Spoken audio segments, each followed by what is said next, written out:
The sun is shining. It is a beautiful day in Mobile, Alabama for the final college football game of the season. They're here to see Jalen Hurts come home to Alabama. They're here to see the best seniors college football has to offer. It is the 71st edition of the Reese's Senior Bowl, and it's next on NFL Network.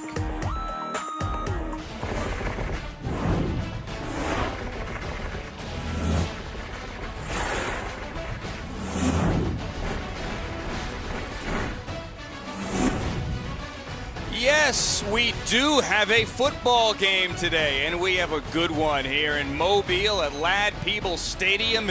It is the 71st edition, the 2020 edition of the Reese's Senior Bowl. It is, in essence, a job interview, and it's an important one. Last year, there were 93 players in this game that ended up getting drafted in April. Thanks for spending your Saturday afternoon with us. That is Daniel Jeremiah. This is Charles Davis. I'm Andrew Siciliano. Bucky Brooks and Tom Pelissero will join us down to the field coming up shortly. It's really a week-long job interview. It's 3 practices, and then, DJ, let's see what the best seniors can do against each other on this field. No doubt. It's the most productive week on the scouting calendar for these reasons. You get a chance to watch good on good, the best seniors in the country compete against one another in practice. Then you get a chance to visit with them in the evening, learn more about them as individuals, and it finishes up today watching them put on shoulder pads for the last time in the college season. There were 5 quarterbacks in this game last year that ended up starting NFL games in 2019. Some pretty good quarterbacks here again today.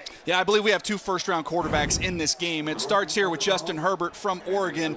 Finished up his season the right way there in the Rose Bowl and has had a very steady, solid week of practice, been the most consistent quarterback on the field. And then you go to Jordan Love from Utah State, who's been a little bit of a scouting enigma because he was so good in 2018. He lost 9 of 11 starters, new coaching staff. His numbers took a dip.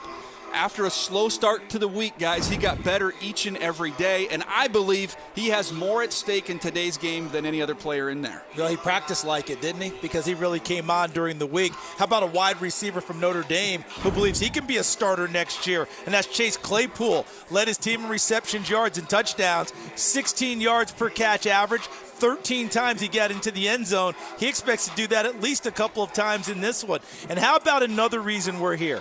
The small school player getting a chance to play with the big boys. Kyle Duggar, the 2019 Cliff Harris Award winner, the best defensive player in the small school ranks, 220 pounds. He tackles people in a big way, 10 career interceptions, and 6 punt returns for interception. This guy can play, and Lenore Ryan is located in Hickory, North Carolina. Thank you. Admittedly, I had to look that up.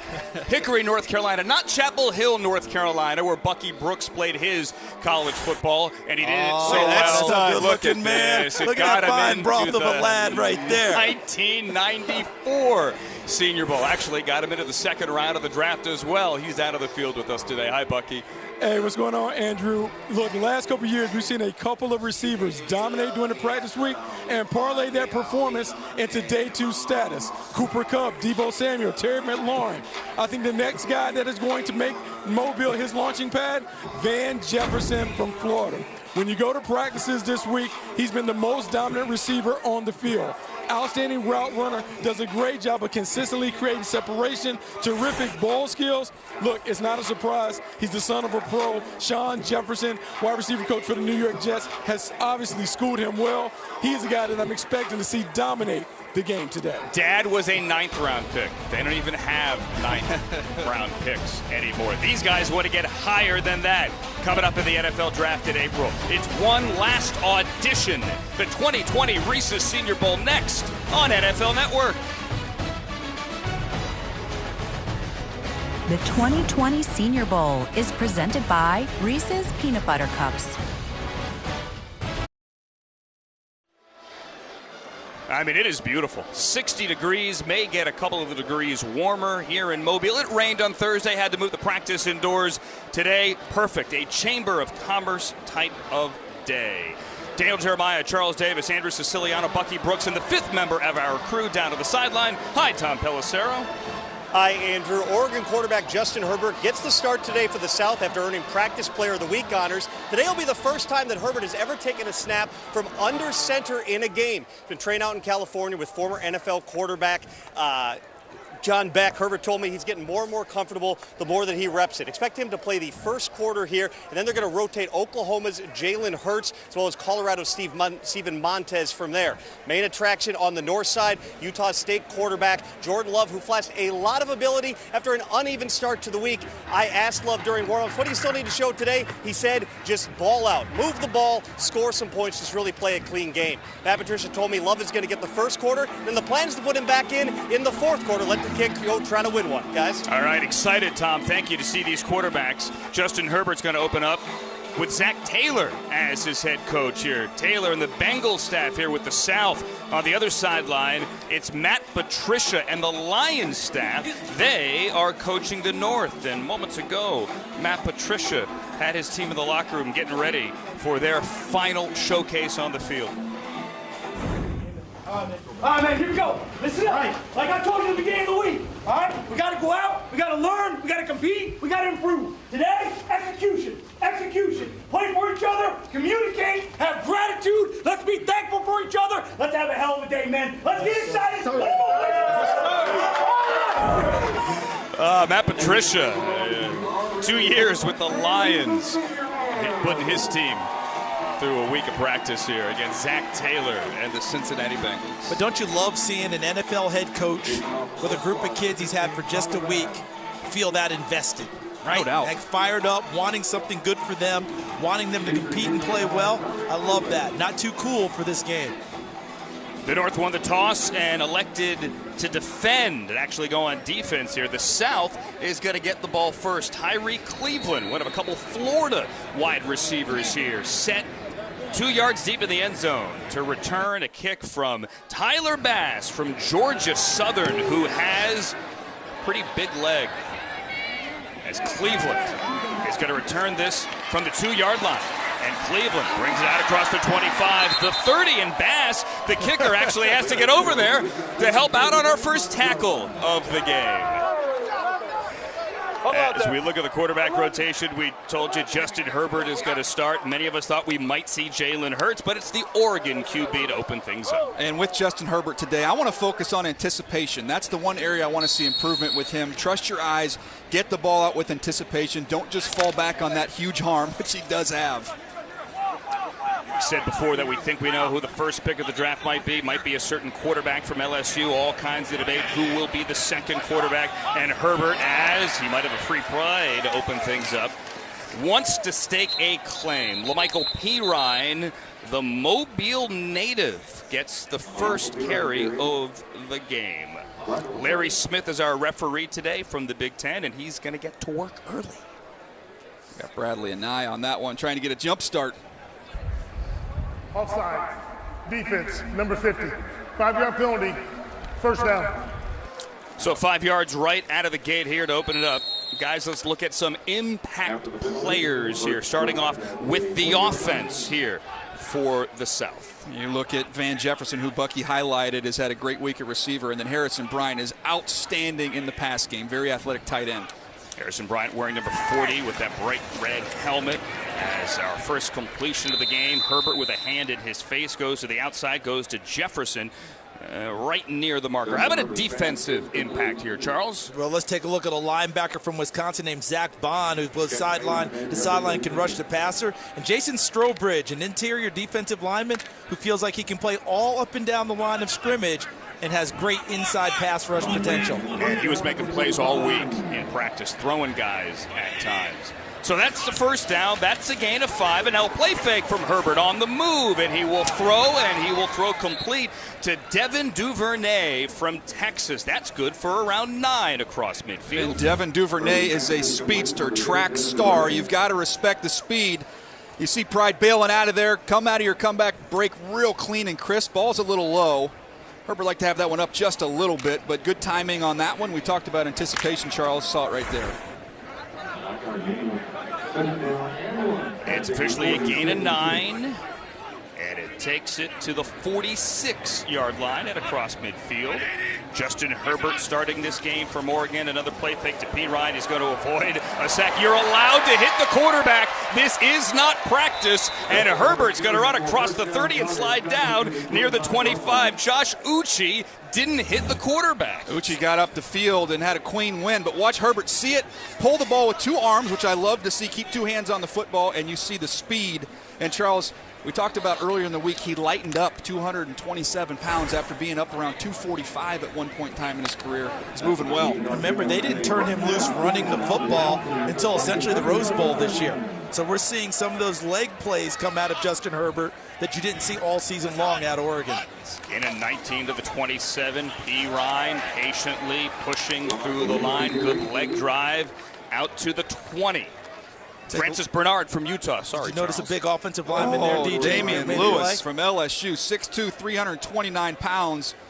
Just created a huge crease with that down block. He is a powerful, powerful run blocker. You saw it on display on that one. And despite LSU being so wide open with Joe Burrow, watch these guys coming at you. All right, Cushenberry wearing number 18, which is a significant number at LSU. We'll get into that later. And Damian Lewis combining, but they like to move people at the line of scrimmage. It's a gain of 7. Here's P. Ryan out of the backfield, and he gets popped immediately. Hit hard by Lamar Jackson from Nebraska. DJ, I want to go back to a point you made on the run by Justin Herbert earlier. You talked about getting two hands on the football against the pass rush.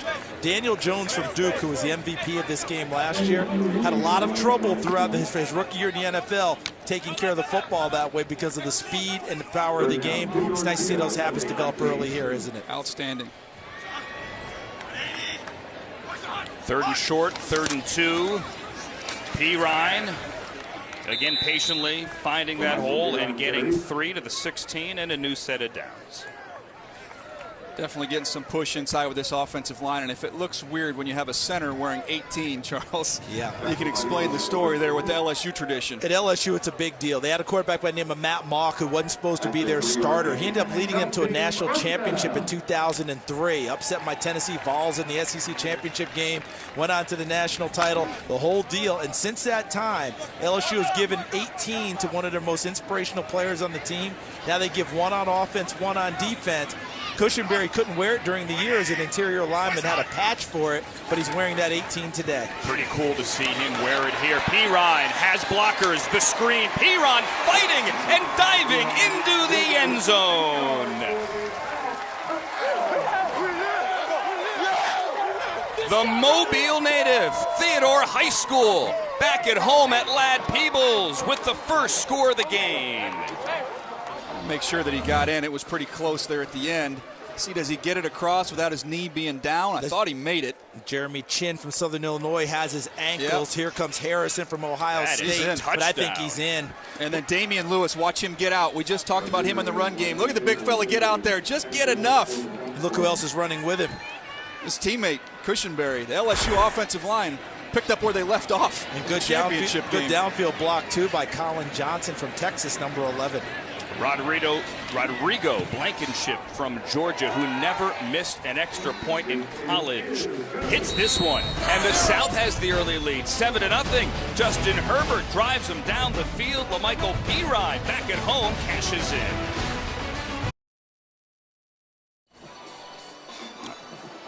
We saw Justin Herbert lead his team down the field, a 7-play, 65-yard drive for a touchdown. Now we get a chance to see, guys, what Jordan Love from Utah State can do. And I mentioned earlier he has a lot at stake in this ball game because decision-making was the main issue with him this year. All the turnovers, the poor decisions.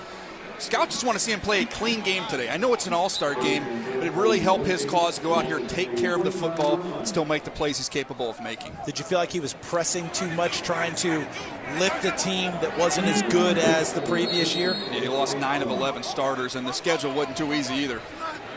Great 2018, led FBS in picks in 2019, but he's looked good here today, and he will take a shot to open it up. And Gandy Golden twisting across midfield, cannot bring it down. The Liberty wide receiver with Reggie Robinson from Tulsa on the coverage. And this is a big, physical, athletic wide receiver from Liberty who has maybe the best acrobatic collection of catches in the entire draft class. And this time he's getting held, Charles. Couldn't find a way to quite come up with it. Should have got a flag, though. That athleticism comes from a gymnastics background in part, doesn't it, DJ? Oh, he's a freak. You can see him do backflips, all kinds of crazy things. Check out the YouTube.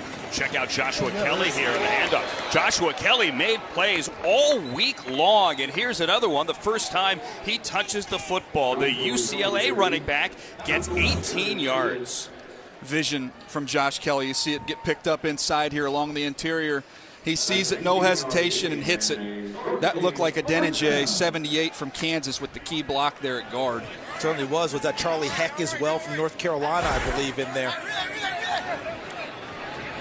Josh Kelly, 24 touchdowns and back-to-back 1,000-yard seasons, 2 years combined in Westwood. Gets a first down and gets another carry and takes it across midfield here. Antoine Brooks from Maryland hit him low. Let's look at some impact players here, starting with the North on offense. Adam Troutman, in my opinion, has a legitimate opportunity to be the first tight end drafted out of Dayton. And you look at Josh Jones, the tackle who came into this process. I was thinking more late second round, maybe early third round. I left this week thinking I got to do more work on him. He looked like a first-round pick at left tackle at Houston. All day long, got a chance to meet his father earlier today. Very proud individual. And I said, sir, I think you're going to enjoy this draft process with your son. And you got a chance to really have a good time with it. Let's feed Josh Kelly. Got 5 yards on that second carry, and he's going to take it across midfield. Reggie Robinson, the tackle. Josh Kelly running well early. Charles, some defensive impact. Andrew, I don't want to take one of your favorite lines, but when you think of tackles, think of Akeem. Akeem Davis Gaither from Appalachian State who can flat out run. And I thought Dane Jackson, the corner from Pitt, had one of the best weeks here. Consistent every day, made plays on the football, and has enough long speed. Now he's just got to continue to work on making plays over his head. I think he's starting to really come on. See what Jordan Love can do now on 3rd and 1. He can hand it to Kelly, and that is going to be close. I don't think he got it. But they should go for it. This is an all-star game. I thought he might keep it on that one on the zone read. Nope. You got to evaluate the punters too now. No, you don't. Evidently we do. You can let them punt other times, but I do like this kid who's out there to punt in Braden Mann. This kid can flat out hit it now, guys. First team All-American in 2018 when he won the Ray Guy Award and averaged an NCAA record 51 yards a punt. Kyle Duggar, who we mentioned earlier, the DB from Lenore-Rhine, back to return. Back pedals to the 5, and he's going to take it out. Not wise, but it is, as we said, an all-star game. 7-0. South with a touchdown. South forces a punt. South back with the football next. A second offensive series here for the South, leading 7-0. The South got the ball to open the game and will get the ball again to start the fourth quarter. It's just one of the different rules we have here at the Reese's Senior Bowl. The offense, the formations must be balanced, no motion or shifting. There are some exceptions with running backs coming out of the backfield. You see the defenses you can play, and as always, gentlemen, we cannot blitz, allegedly. Justin Herbert gets a second drive. He opened 4 for 4 and led his team to a touchdown. He pulls it out of the belly of his wide receiver, his running back, Antonio Gibson, and he hits Texas wideout, 6'6", Colin Johnson, Lamar Jackson from Nebraska there on the tackle. So Herbert opens 5 for 5. That's what you call tall ball. That's a 6'6" quarterback throwing to an almost 6'6" wide receiver and Colin Johnson on the slant. Using that big body, just wall off and a nice big target for Herbert to hit. Colin Johnson's father, Johnny Johnson, a Rams first-round pick back in 1980, played a decade in the National Football League. And we got some pre-snap motion. We saw a lot of that this week in practice, guys. Offense, number 77. 5-yard penalty, first down. They're getting Alex Taylor, South Carolina State, the tackle. So DJ, in most colleges now it feels like there's not quarterback under center calling cadence. You're starting with a clapping motion. Yep. So it's not just the quarterbacks that have things to learn, correct? It's the linemen and the rest of the team getting off on a called count. Absolutely. It's all new to these guys this week. Got Austin Mack from Ohio State, the wide receiver to the left. Here is the electric Antonio Gibson with a flag on the line of scrimmage from the far side. He's one of the players I was really eager to see play today because I want to see him as a true running back. He was used all over at Memphis. Holding, offense, number 81. 10-yard penalty, first down. They get Stephen Sullivan, the LSU wide receiver, converted to tight end. And when I continue what I was saying about Gibson, we saw so many plays from him, and if you watch tape, you see all these explosive plays, but a good number of them come with him as a receiver. In the slot, getting out into open field. I think he's got the size requisite. I think he can be a terrific running back, and he'll be a matchup nightmare coming out of the backfield catching the ball. The hold's going to back it up and make it 1st and 24. Herbert to his tight end over the middle. That is Bryson Hopkins. Oh, beg your pardon, that is Jared Pinkney, the Vandy tight end. Here's Justin Herbert in that first drive, guys. He opened up 4 for 4. They're just very efficient. You look at him here, play action. This was a comeback to Duvernay, right? Now a little bit low, but a nice, easy completion. Get him in a rhythm. Then you see the athletic ability. Climb up, get away from the sack from Josh Uche, and then just put it in your playmaker's hands on a screen. Let him do the rest. Herbert a perfect 6 for 6 now for 60 yards. Steps up and avoids the sack again. Justin Herbert keeping his eyes downfield. Now he's going to just tuck it and slide near the 25. He wanted to get that ball to Colin Johnson, and he was double covered. There was nowhere to go with the football. Tried to just buy as much time as he possibly could. Holding, defense, number 24. 5-yard penalty, automatic, first down. And not only was he getting double covered, he was getting held while being double covered. So Herbert there trying to just buy a little time and just nothing there. You'll see it right here on the replay, Charles. So that's Lamar Jackson, the corner out of Nebraska. And you see the right, look at the left hand. That's where the hold was, and then he went for extra measure. And there's the double coverage you referenced, it, DJ. Coming over the top and helping out was number 26, Terrell Burgess out of Utah. When you see that jersey separate from the shoulder pads, you're generally going to get a flag. Second possession for the South here, leading 7-0, coming up on 5 minutes remaining. The play fake to Gibson and another completion for Justin Herbert. This time, Kalijah Lipscomb from Vandy. A lot of play action, a lot of rhythm throws, and Herbert, you can tell, is very comfortable in this environment right now. Hey, Bucky, that throw we just saw there, remember when it was strictly a college throw? It's all over the NFL now, isn't it? It is all over the NFL. I think the thing that's most impressive about Justin Herbert, I think you can envision him being able to be in a varied offense, meaning West Coast offense with movement, also being able to use some of the RPOs. I think he certainly helped himself this week. Antonio Gibson running left for a couple of yards. Charles, you said you were excited to see Gibson. 14 touchdowns in 77 career touches. Who made that tackle there, DJ? Was that the tackling machine? Yeah, that was Evan Weaver from Cal, who wears 89 at linebacker, which is always unique to see out there. He went to Cal as a defensive end and just kept the number. But every time you turned on a Cal tape or watched a Cal game, did it feel like he made 20 tackles in that game? Because he did. Because he did. This kid was sideline to sideline all over the place. The only FBS linebacker with 100 solo tackles. Herbert goes down. Our first sack of the day.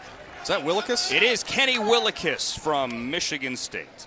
He just won right off the snap. Looked like he was working against Terrence Steele here from Texas Tech.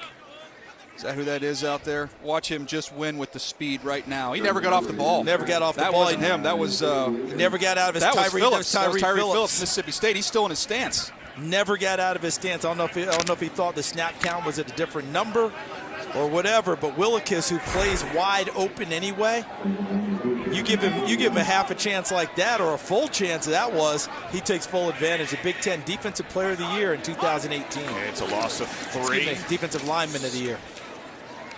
Gibson again with a couple of yards up the middle. I think that was Weaver again. By the way, Weaver, hey Buck, remember when we met with Weaver at the Pac-12 Media Day, and I told him I finally figured out who he looked like, and it was Buzz Lightyear. That was a compliment, right? He just looks like he's got a square jaw. Looks just like Buzz Lightyear.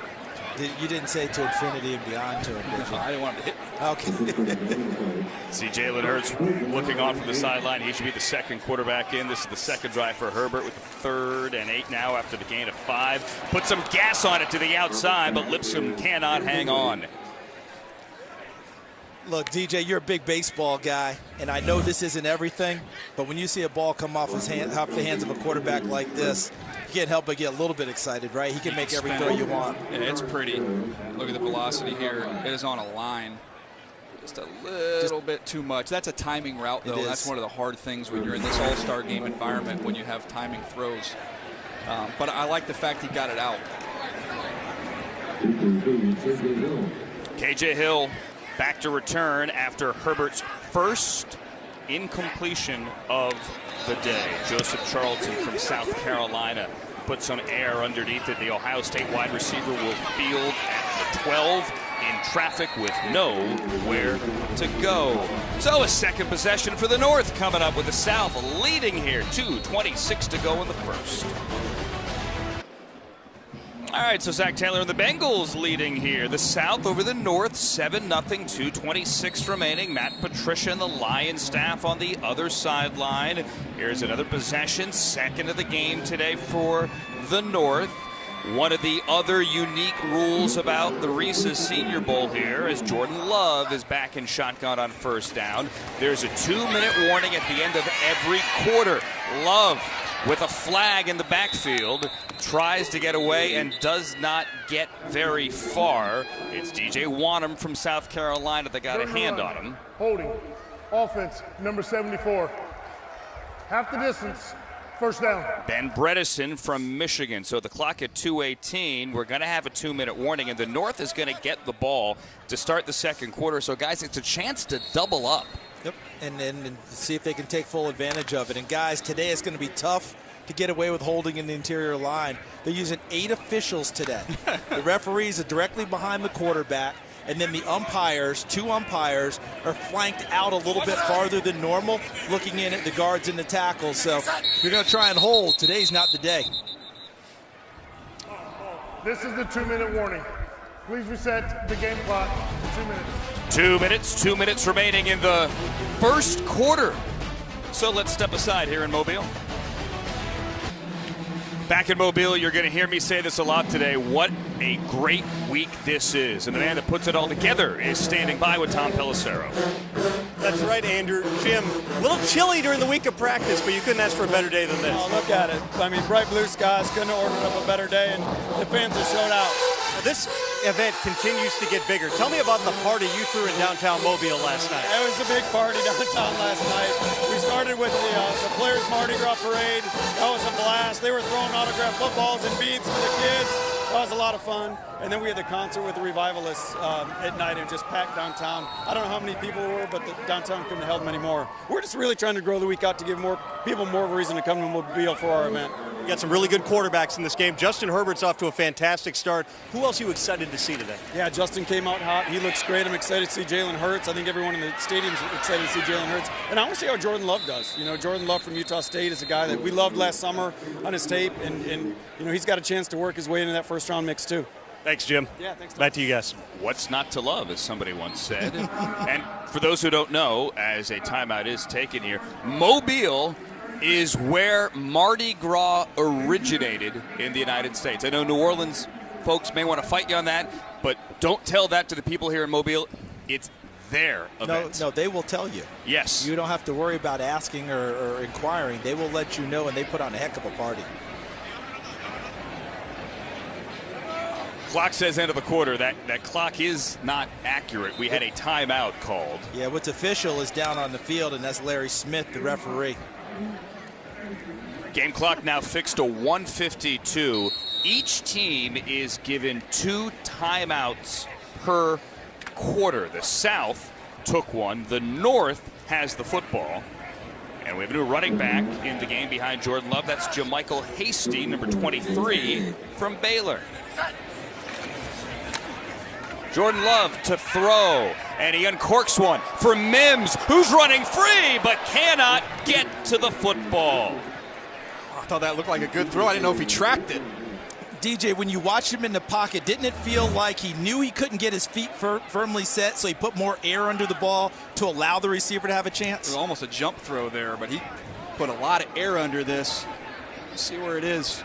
See, did you see that last part there where he ended up upfield instead of coming across? If he just comes across field, I think he's got a chance to catch it. But he ended up upfield for about 3 steps, and that took him away from the ball. Yeah, just Denzel Mims just struggled to track the football. I just thought that was a terrific play by Love to adjust and then adjust with the throw to give the receiver a chance. Here's Love stepping up, room to run on 3rd and 13, but he's going to flick it to Hasty. Hasty is not going to make it to the 25-yard line as Dane Jackson was up to stop him, and it's going to be 4th down, and the South will burn its 2nd timeout to stop the clock at 1:31. And DJ and Bucky, I'm going to bring you in on this as well. You guys have talked about decision-making for Jordan Love this past season. Want to see that get better. I thought he made a great decision there. He could have run the football, but rather than put himself in harm's way, pitched it off to a back and let him take it. What'd you guys think? He's made good decisions, Buck. I'll go to you on that one as well. But to me, he's showing off a little bit of his arm strength and then knowing when to pull back a little bit. So far, I know they haven't put up points, but I've liked what I've seen from Jordan Love. Yeah, I think it's been a solid performance. I think the big thing everyone wanted to see is could he kind of play connected dots football from the pocket. He has shown that in this game. He'll need to continue to show it the rest of the first quarter. All right, so Bucky, do you think he made a good move there? Is that a good quarterback decision in terms of pitching it off to the back instead of keeping it himself? Yeah, I think so. I think you want to put it in the hands of your playmakers, and I think what all quarterbacks have to learn is how to utilize the players around them. I think Jordan Love, now he has a better cast. I think he is more willing to play a little point guard from the pocket. And let's face it, in an all-star game, it's also a business decision for a quarterback to flip it to the running back.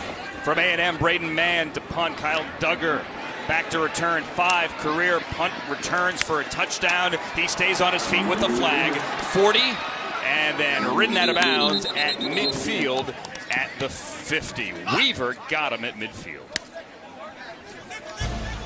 Coming up, the NFL Scouting Combine, February 27th through March 1st, live on NFL Network. Everybody will be in Indianapolis, and we are going prime time this year. The Scouting Combine, another step on the path to the draft. Coming up end of February on NFL Network. We've got a lot of LSU Tigers here in this game. You see the teams with the multiple picks there in the first 3 rounds. But I'm looking forward to seeing Joe Burrow at the Combine. Chance to see him out there spinning around a little bit, and a bunch of his teammates decided to come out with him. It's a great group of LSU Tigers in this draft class. I'm sure Zach Taylor, the Bengals, also looking forward to seeing Joe Burrow spin it. But for now, you got Justin Herbert, who has started well and misses that one. He wanted Tyree Cleveland down the sideline. Only the 2nd incompletion for Herbert today in the 1st. Guys, I want to keep an eye on the defensive line here. Neville Gallimore from Oklahoma, who was outstanding during the week of practice. But he's a little bit frustrating when you study him because you see the athletic ability, you see the flashes, big number 90 right there with the Oklahoma helmet on. You just want to see a better finish. You want to see more production.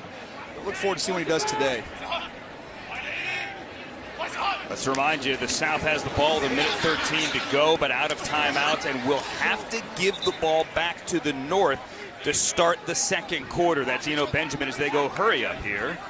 Coming up on a minute to go in the quarter. Each quarter is going to feature end of game 2-minute drives here. Herbert on the move. Justin Herbert this time doesn't slide and falls forward near the 40 as the clock continues to run. Yeah, no business decisions for Justin Herbert. He would have been short of the first down, decided to turn it up, get the first down. I thought Trayvon Hill, the Miami defensive end, spun his way too far inside and opened the lane for Herbert outside. Herbert to Benjamin, checks it down, and Benjamin gets out close to midfield. Isang Bassi from Wake Forest there. And now Herbert will spike it and stop the clock with 22 seconds left. But now it's going to be 3rd and 1. This is a rule, I believe Phil Savage put this rule in the game a few years ago, allowing all these quarterbacks to get a 2-minute drill. But what a great evaluation tool. You see it in practice. Look, it's always a little bit rough in practice. They're trying to get the hang of the whole operation. But with so little practice, Justin Herbert's been pretty efficient thus far in this one. Don't forget, in that 2-minute, communicating with your quarterback lessons. So what you find out is a quarterback who can get his guys organized, get plays called on the fly, and get things executed. Without a timeout, 22 seconds, 3rd and 1. Herbert steps up, throws across his body, and throws incomplete with 2 guys there. That's your Tennessee guy, Jennings, coming across the field. Watch Herbert rolling to his left, whip his shoulders around nicely. I thought it was a pretty good ball, just right through the hands. Almost had 2 cracks at it. But that was Jennings. And Austin Mack. Austin Mack behind him, but that's a pretty good throw, especially going to the left. That's one you would expect to be caught. Did you see the strength of Jennings working his way off of Bassey and spinning to the middle of the field to create separation and get open? But how about Herbert in the pocket, getting away from Devon Hamilton, I believe, from Ohio State, who's a very strong defensive tackle. Good job by Herbert working his way free in order to try and throw the ball. And I want to see more playmaking from Justin Herbert. You know he has this athleticism. He's kind of letting it go today with his legs. It's been fun to watch. I would say there's a check in his favor on that last play, even though it was incomplete. So it's 4th and 1, 16 seconds to go. The officials are going to huddle.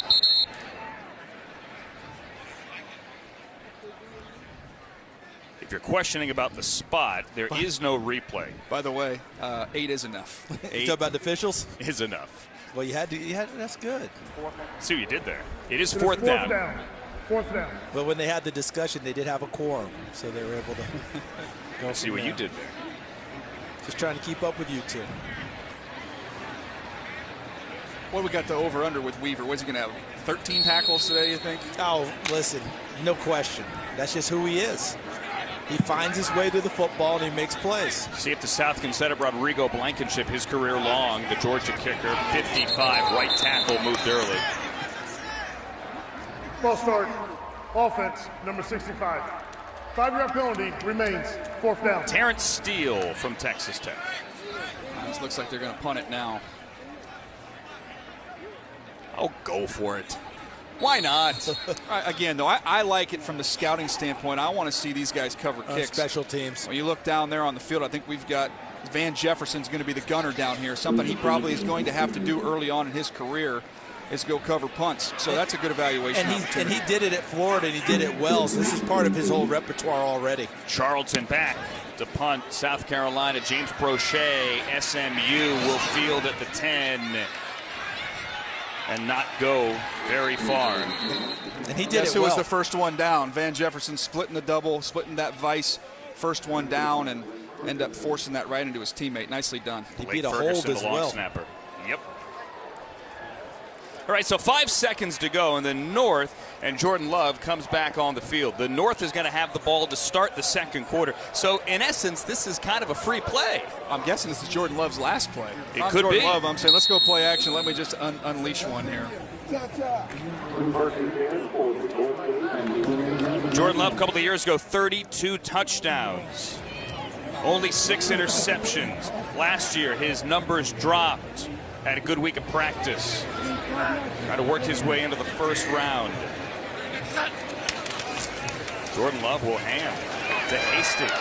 He's got some good burst, and Hasty carries it across the 25-yard line on the final play of the first quarter. South marched right down the field to open this thing up, got in the end zone with Michael P. Ryan to make it 7-0, and that's where we are after 1 here in Mobile.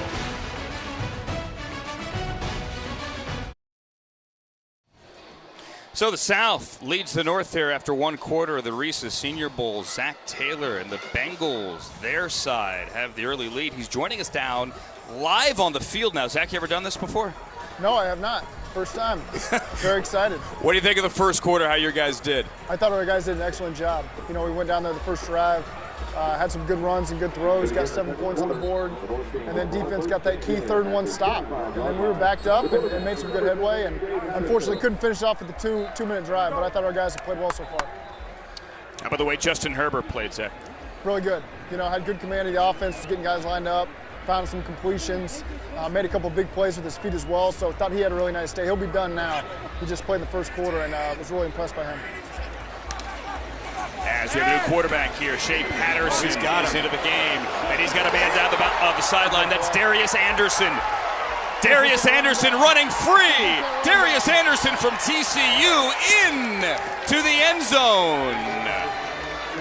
Coach, they hit you with the throwback, man. Yeah, tough way. They got that practice. He's already out. Nice job on the keeper. He set up and he threw it to the back, looking out of the backfield out on the left sideline. So nice job by them. See if he's staying in bounds. He's out of bounds. You know what, Zach? I think he's out of bounds on the one. That's good. Yeah, that's one of the rare overturns we get, you know. It's nice. Except we don't have replay, Zach, in this game. Oh, so they just called him out. Nice job being the official over there. No. They missed it. They missed it, Zach. They're calling it a touchdown. It's a touchdown. Oh, okay. Well, you want to throw a tie, Ray? they'll repay us a little bit later in the game. I'm sure. I mean, you could throw a fit down there if you want to.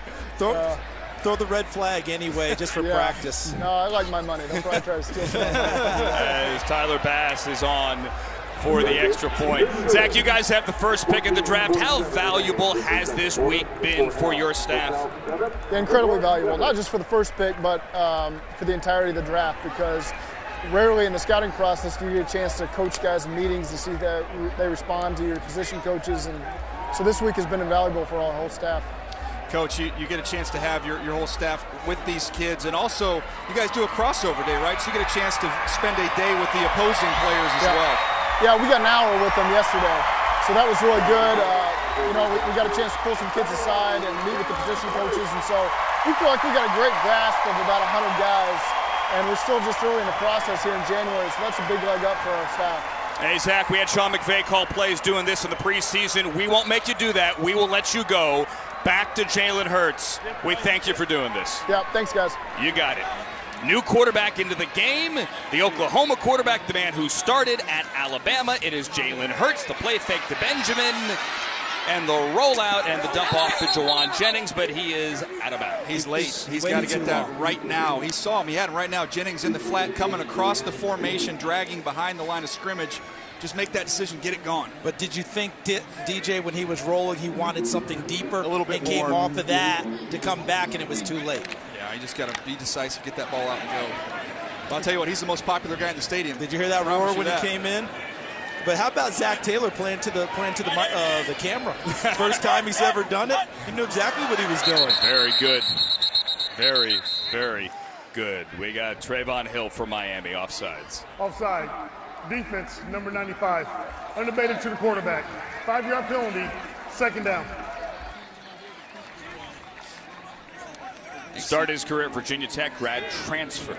Anxious to see Jalen get out and use his legs a little bit. That'll get him in the flow of this game, and then he'll be ready to roll. Jalen Hurts, the Heisman runner-up, 38-4 as a starter between the two schools. 53 total touchdowns this past season. Only Burrow and Fields had 50-plus. 2nd and 5. Alton Robinson. Alton Robinson from Syracuse with the sack. And that was a simple up and under move. Watch him get off the ball, get upfield, and come right underneath. Charles, see him here working off the edge. Couple steps upfield, and then go right underneath him. A little swim move and finish. Nicely done.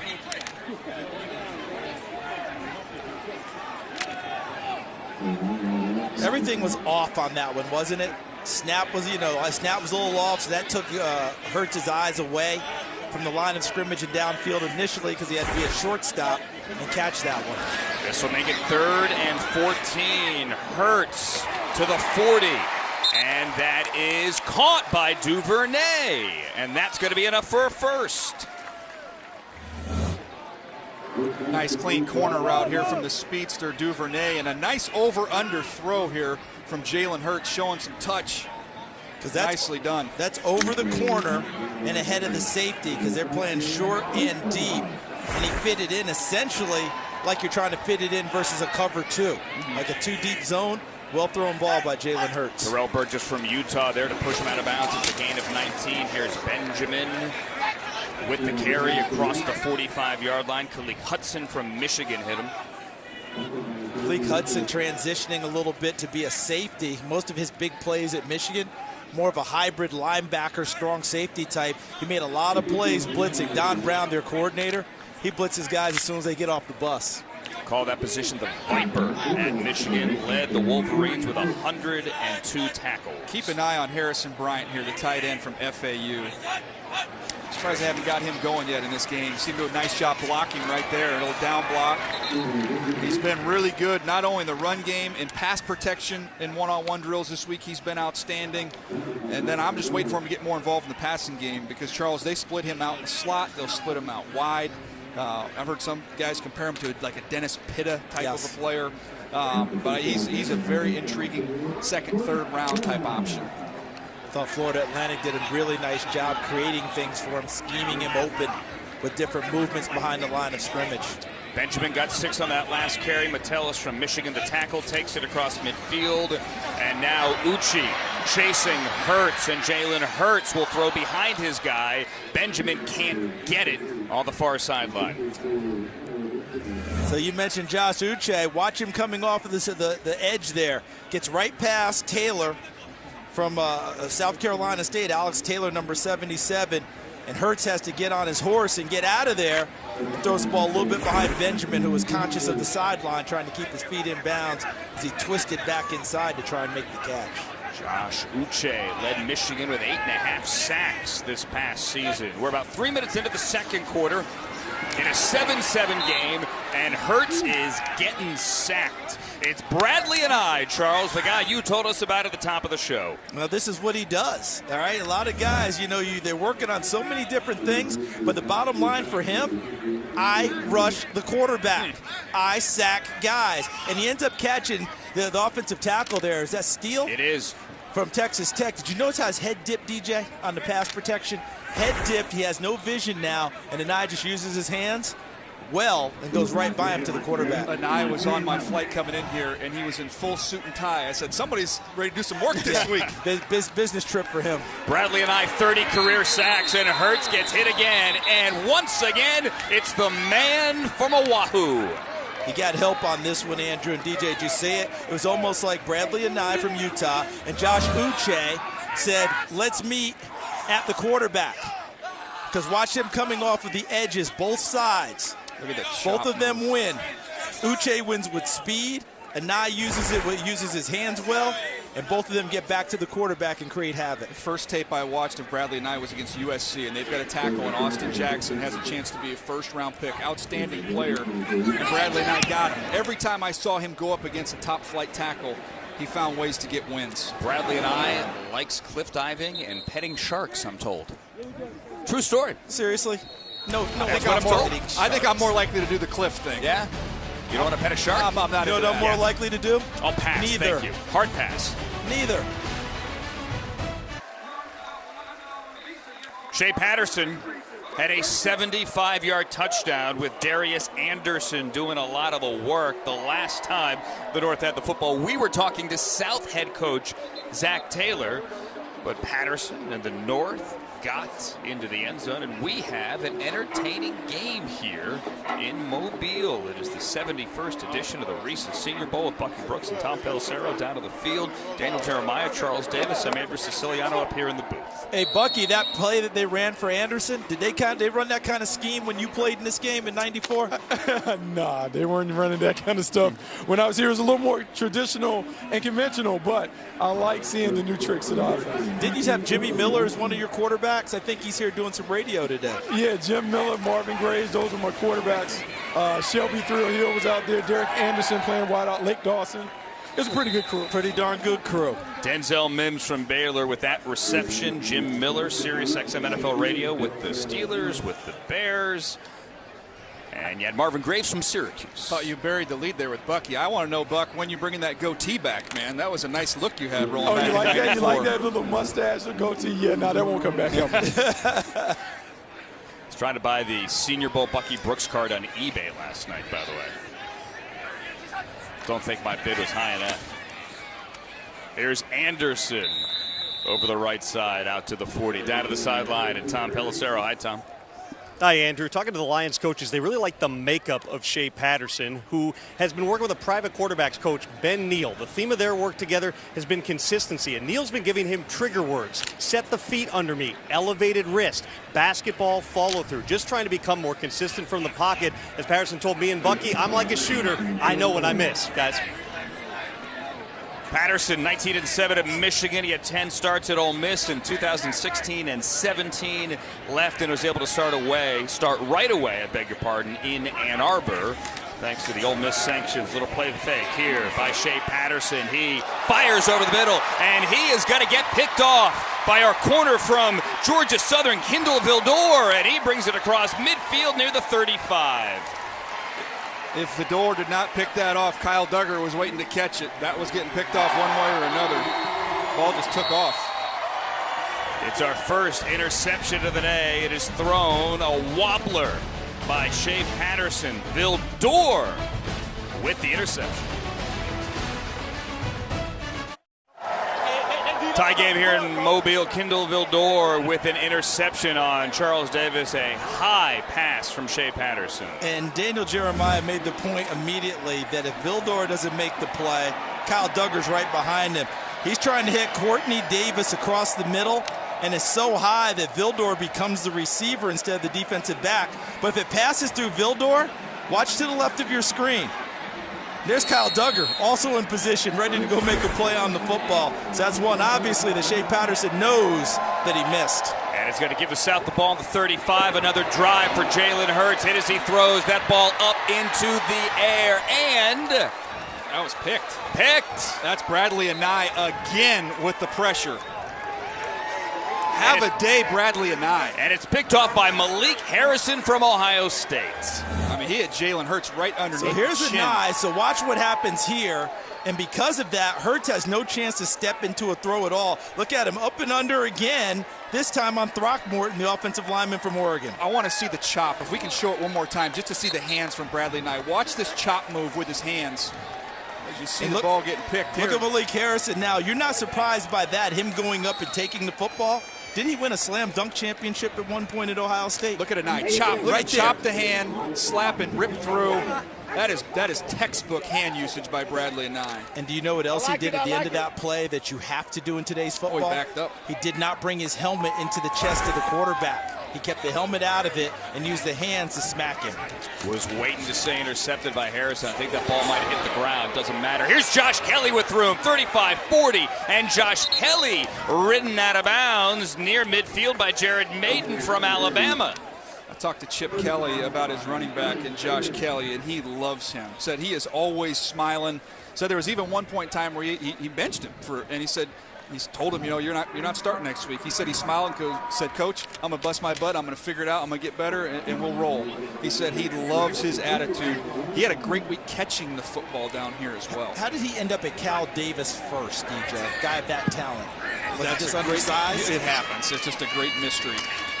But Josh Kelly got 29. Sorry, DJ, on that one. He challenged himself, transferred up a level to UCLA, and I want to say against USC 2 years ago, had almost 300 yards rushing against him. Monster day. Was outstanding. I asked Coach, I said, Coach, I didn't see as much of him in the passing game at UCLA, but he's been great down here. I said, we got to give him a blow. You know, he was our bell cow, so they had another athletic back they put in there in some passing situations, but he said he repped it every single day, and obviously you can see it. Ended up at Cal Davis, coming out of high school as the 252nd ranked back by rivals in college football. 252, but he worked hard, went to Davis, had mom take him to the gym, spot him, and here he is. Here he is in practice. Look at him running routes.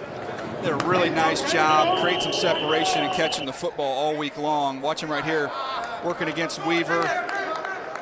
Just real fluid, real smooth, real natural. He's going to be one of those guys you use him on option routes underneath, and he's very comfortable with it. When you watch him do that, DJ, does it remind you at least a little bit of another back who had a big year in the NFL this year?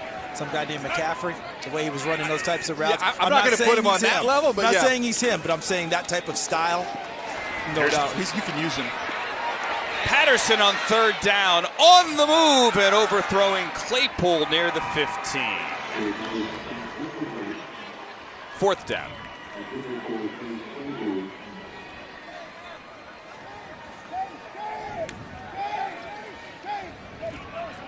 I think what we've seen overall in this game, though, you look at some of the strengths in this particular group of players. The D-line's got the best of the offensive line thus far, and we knew that during the week, watching how deep and talented this defensive line group is. 45% of Braden Mann's punts at A&M were inside the 20. Let's see if he can pin him here with Duggar back to return. And he's going to let that bounce over his head, behind him, and into the end zone for a touchback. The South coming back on the field. How about this 29-yard run by Josh Kelly? Not enough, 7-7. The biggest party of the season, Super Bowl 54 opening night. Do not miss exclusive access with the teams, both of them, the 49ers and the Chiefs, looking to win it all. Super Bowl 54 opening night, Monday at 7 live on NFL Network. Mobile to Miami. The 49ers were in this game last year. Deebo Samuel, Mitch Wishnowsky, among those they found last year, but D. Ford, Kyle Juszczyk, Richard Sherman. Granted, he got drafted by the Seahawks. Joe Staley, a huge part of their success this year. Pretty amazing. Granted, Jimmy Garoppolo injured 2 years ago, but they were coaching the Senior Bowl last year and now represented the NFC in the Super Bowl. Jalen Hurts on the keeper. He carries across the 25-yard line. Let's go down to the sideline. More on Jalen Hurts in a second here. Let's look at the replay. Watch Harrison Bryant here. Watch him climb up. Little zone read. He's going to arc release, pick up the block. Nicely done. Force it. Lock him up, and Jalen Hurts reads it, cuts right up inside of him. Good first down play. And a gain of 7 to bring up second and 3, I beg your pardon. Gibson has room. Gibson 35-40. He can run. Gibson out to midfield. Finally brought down by Jalen Elliott. You were mentioning Harrison Bryant on the blocking. Watch this as he leads up inside. This is what you're talking about, DJ, about what else he brings to the game. It's right up there. On Weaver. Gets right up on the linebacker and now allows a nice gap for Gibson. And if you leave just a sliver for Antonio Gibson, he's going to turn it into a big play. Against SMU this year, Antonio Gibson had 386 all-purpose yards. That one's good for 23 to midfield. Feed him again. Spins out of it. Look at Gibson stay on his feet and make something out of absolutely nothing. And a gain of 2. Strobridge the tackle as we go down to Tom. Jalen Hurts' maternal grandfather, Otis DeWalt, passed away on January 13th at the age of 82. His health had declined as he battled dementia in recent years, but Hurts would always visit when he was home, would often FaceTime just to check in.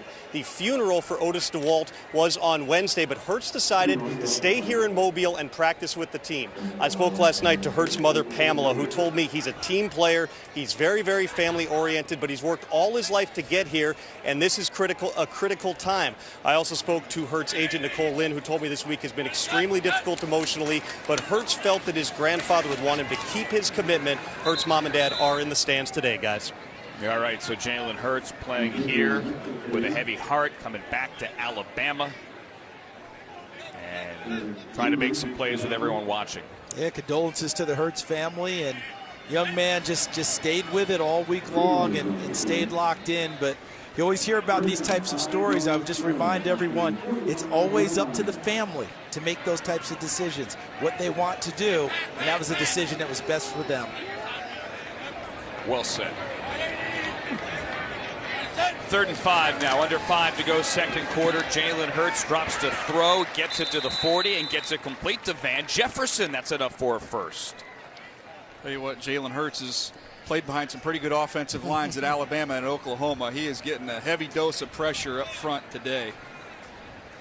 How much does that change? How do you play that into evaluation as a scout, DJ, when you're watching some of these quarterbacks coming from some of the better places where they just roll over people? Well, you're going to try and watch the 3 or 4 competitive, tough football games they're going to play, and you add weight to it. Wood Cushenberry, the center from LSU, wearing 18 today. Snaps it back to Hurts, and he keeps it. Jalen Hurts has a first down, and then out of bounds near the 20. And look who it is again. It's Harrison Bryant. We thought we would see him get involved, Charles, in the passing game, but look at the work he's doing in the run game, the tight end from FAU. And that was just on the line of scrimmage. No movement for him. Just take on the end opposite. And that was Carter Coughlin from the University of Minnesota that he took advantage of at the line of scrimmage and created a wall so that Hurts could get to the perimeter. Good block by the LSU tight end, Stephon Sullivan. What a 3 Tigers on the field there. The former wide receiver got a block. Maybe a mix-up there. P-Ryan gets the handoff. P-Ryan, who scored the game's first touchdown, gets across the 20 to the 18. Troy Pride, the tackle. We've talked about Jalen Hurts being under some pressure. It's been constant. This is Uche getting right up the field. He's able to get away from that one. Not this time. It was a meeting at the quarterback, and Bradley and Uche just once again having their way with these tackles. See Jalen a little bit frustrated there, but here he's got a chance to put them in scoring position at this point in time. Gain of 7 for Pirine. Brings up 2nd and 3. Pirine again. Good right drop. Well, Michael Pirine, the Mobile native, to the 10 and a first down. Hey, Bucky, if you're down there, just the ability to see him pick up his feet through the trash down there, inside by Pirine. What have you seen from him? You know, I just like the way he finishes his runs. You talk about him picking up his feet. I just think the way he falls forward. He has been a guy that runs with the kind of requisite toughness that you look for in a workhorse. He certainly helped himself this week. That one's good for 8. 4 carries for 25 yards for the Mobile native. Terrell Burgess from Utah is the one who got him as we get to the 10 for a 1st and goal. And Pirine carries it again. Carter Coughlin from Minnesota on the tackle as we wind down towards the 2-minute warning. 7-7. Jalen Hurts and the South in the red zone here in Mobile. Coming up, NFL Total Access at the half. We're heading back to Los Angeles. Scott Hansen, James Jones, MJD. First half highlights. Tell you about Kyle Shanahan's biggest advantage as they head off to Miami for Super Bowl 54. Here, it's the 2-minute warning, 2nd quarter here. 7-7 to the 71st. Reese's Senior Bowl. Jalen Hurts and the South in the red zone. Antonio Gibson from Memphis in the backfield. Keep an eye on Jefferson down here in the pass game. Van Jefferson from Florida. The rollout to the opposite side, and then he wanted Sullivan to the end zone. It got knocked away by Burgess. Great play by Burgess. The ball skills, the awareness, just poked that away with his left hand. In great position. You see Burgess right there, top. He's in the silver helmet. He's coming underneath, but watch him get his head around, find the football, poke it away. Well done. When I watch Utah play on defense, I feel like it's a very cohesive unit. Well, they're all here. You know, I know they're all here now, but I'm saying when I watch them play, it looks like they know what to do about passing receivers off for the most part and being in sync with each other. Their head coach is a stud. I mean, he's done nothing but pump out a bunch of NFL players every year. Hurts for a BYU guy. Under pressure again. Hurts with someone around his ankles. Is lucky that did not get picked off and run back 95 yards the other way. Yeah, again, he just doesn't have much of a chance here. Just getting no protection up front. You see the coverage here on the back end. You got a good chance of being somebody from Michigan or Notre Dame in coverage. Yeah, that was Pride and Metellus down there. Up here is Ojemudia from Iowa, number 7. Everyone was locked up. Tough to find some place to go with the ball. And this is a 25-yard field goal try now by Rodrigo Blankenship from Georgia. And Blankenship hits it to give the South the lead, 10-7. Minute 46 remaining here in the 2nd quarter. The South with the lead on that Rodrigo Blankenship field goal. The 2019 Lou Groza winner, Tom Pelissero. Well, Rodrigo Blankenship became somewhat of a sensation down at Georgia. Nickname is Hot Rod, known for both his leg and his goggles. Now, he is nearsighted. He has worn those glasses since he was a kid, experimented with different types of frames. He can't really see the goalpost clearly without them, but apparently it all works. He was the Lou Groza winner as the nation's best kicker this year. Hey, Tom, he doesn't need to see the goalpost the way that he hones in on it.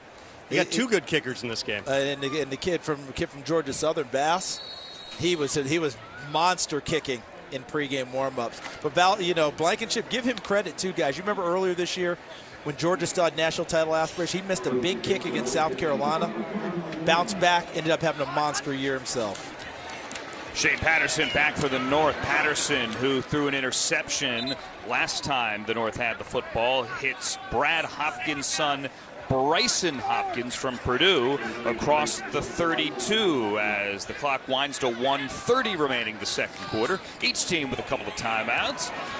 Patterson moving to the left, directing traffic, and he is going to tuck it and run, and Patterson gets out of bounds right in front of Matt Patricia near the 45. I feel like we need to say some good thing about offensive linemen today. So let's look at Josh Jones on this replay, the left tackle from Houston, and just watch how smooth and easy he is in pass protection.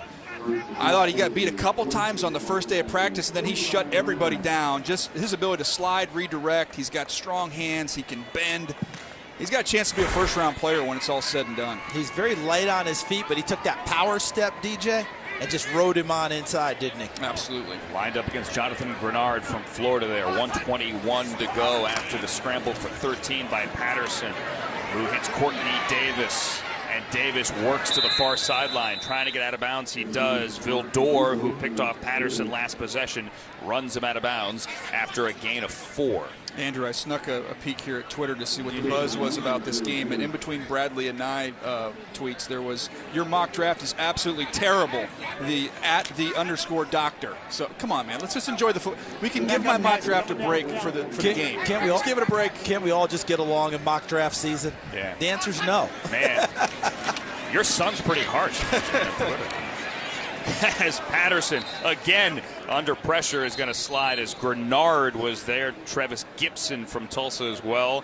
And now a timeout taken by the South. You realize you just made the doctor's year, right? That's true. And if you have any more complaints about my mock draft, you can find me on Twitter @BuckyBrooks. And just let me know whatever you want. Are you changing it? Yes. Changing your handle? That's real fun. Very funny. Hey, Bucky, we all get enough of our own, don't we? We don't need to have somebody adding to it. Yeah, I know. That is absolutely hilarious. When's yours coming out, Buck? Ooh, it is coming out at the beginning of the week, I think. Oh, there you go. Oh, there's a tease. Bucky, no Twitter love for that great 1994 Senior Bowl shot of you we showed before? Bucky's focused on the game. He's not worried about Twitter right now. He's locked in. 3rd and Very 9. locked in. Very locked in. 1:04 to go here in the second quarter. Patterson again keeping his eyes downfield, trying to direct traffic, throws, and it is caught by Davis, far sideline. Jackson runs him out of bounds, but not before a first down, and the clock stopping at 56, gain of 26. Courtney Davis got outstanding quickness and burst. The one thing I wanted to see him improve on, watching him on tape, is just his ability to go up and finish catches up above the rim. He has some high drops, but that's a nice little teardrop throw there from Shea Patterson right into the bucket. Did you like how he stayed with it, came all the way across field, realizing his quarterback had kept the play alive? He was able to stair-step the defender to create some separation. Nicely done. Running away from Dane Jackson from Pitt at the end of it. Davion Taylor from Colorado, the linebacker underneath. A gain of 26 now to the 28. This just in, Grenard is chasing Patterson, who runs into the referee and then throws it away. Patterson almost ran himself into that sack. Josh Jones is just running him around the loop here. It's actually good protection by the left tackle. You see him right here, just watching. He's going to kind of guide him up the field, and Shea Patterson just ends up drifting. Step up in the pocket, step up, don't drift away. Climb up in that pocket, you might have something. And if you're screaming at home, that should be grounding. Maybe, but there is no grounding in this game. This all-star game. So 48 ticks to go. The North with a couple of timeouts. On the 28. Trying to do something here. Take the lead before the half. Patterson has all kinds of time to read the paper. And eventually hit Claypool. Middle of the field. Well, I'd love a penny for Jalen Hurts' thoughts on the sideline watching with Patterson the protection. Like, where's that? Chair. The protection was excellent up front by his offensive line. Would you like a Penny Hart, who played in this game last year? To the 23, 3rd and 5. Patterson, back foot to the boundary. That was dangerous. Jared Maiden from Alabama. Patterson's falling off the mound. Get your feet set. Get your feet set. Don't fall away. There it's falling off the mound, and you don't get anything on the throw, and you're late to the sideline. That's a lot of cardinal rules you're breaking with that one. I almost felt like Maiden was counting the 6 before he caught the football, and then there was just enough contact with the receiver to knock it away. Actually give Prochet credit for maybe saving a touchdown. As Tyler Bass, who we saw drill one from 58 in warm-ups, now lines up. Ooh. And he is good from 41. Wow. Guy's got a leg.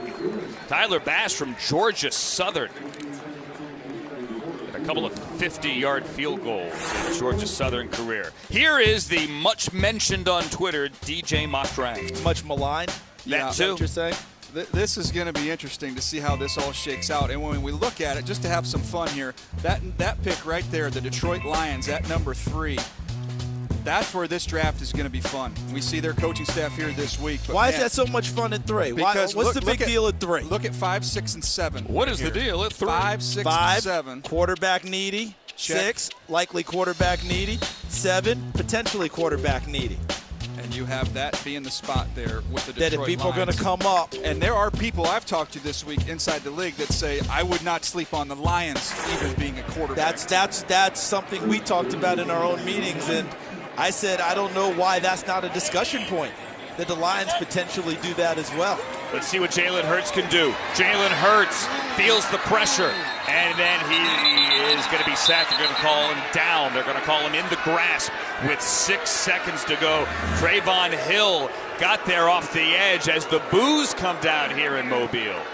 And you know what the boos are for? They're not blocking well enough for Jalen Hurts. That's really what that's about.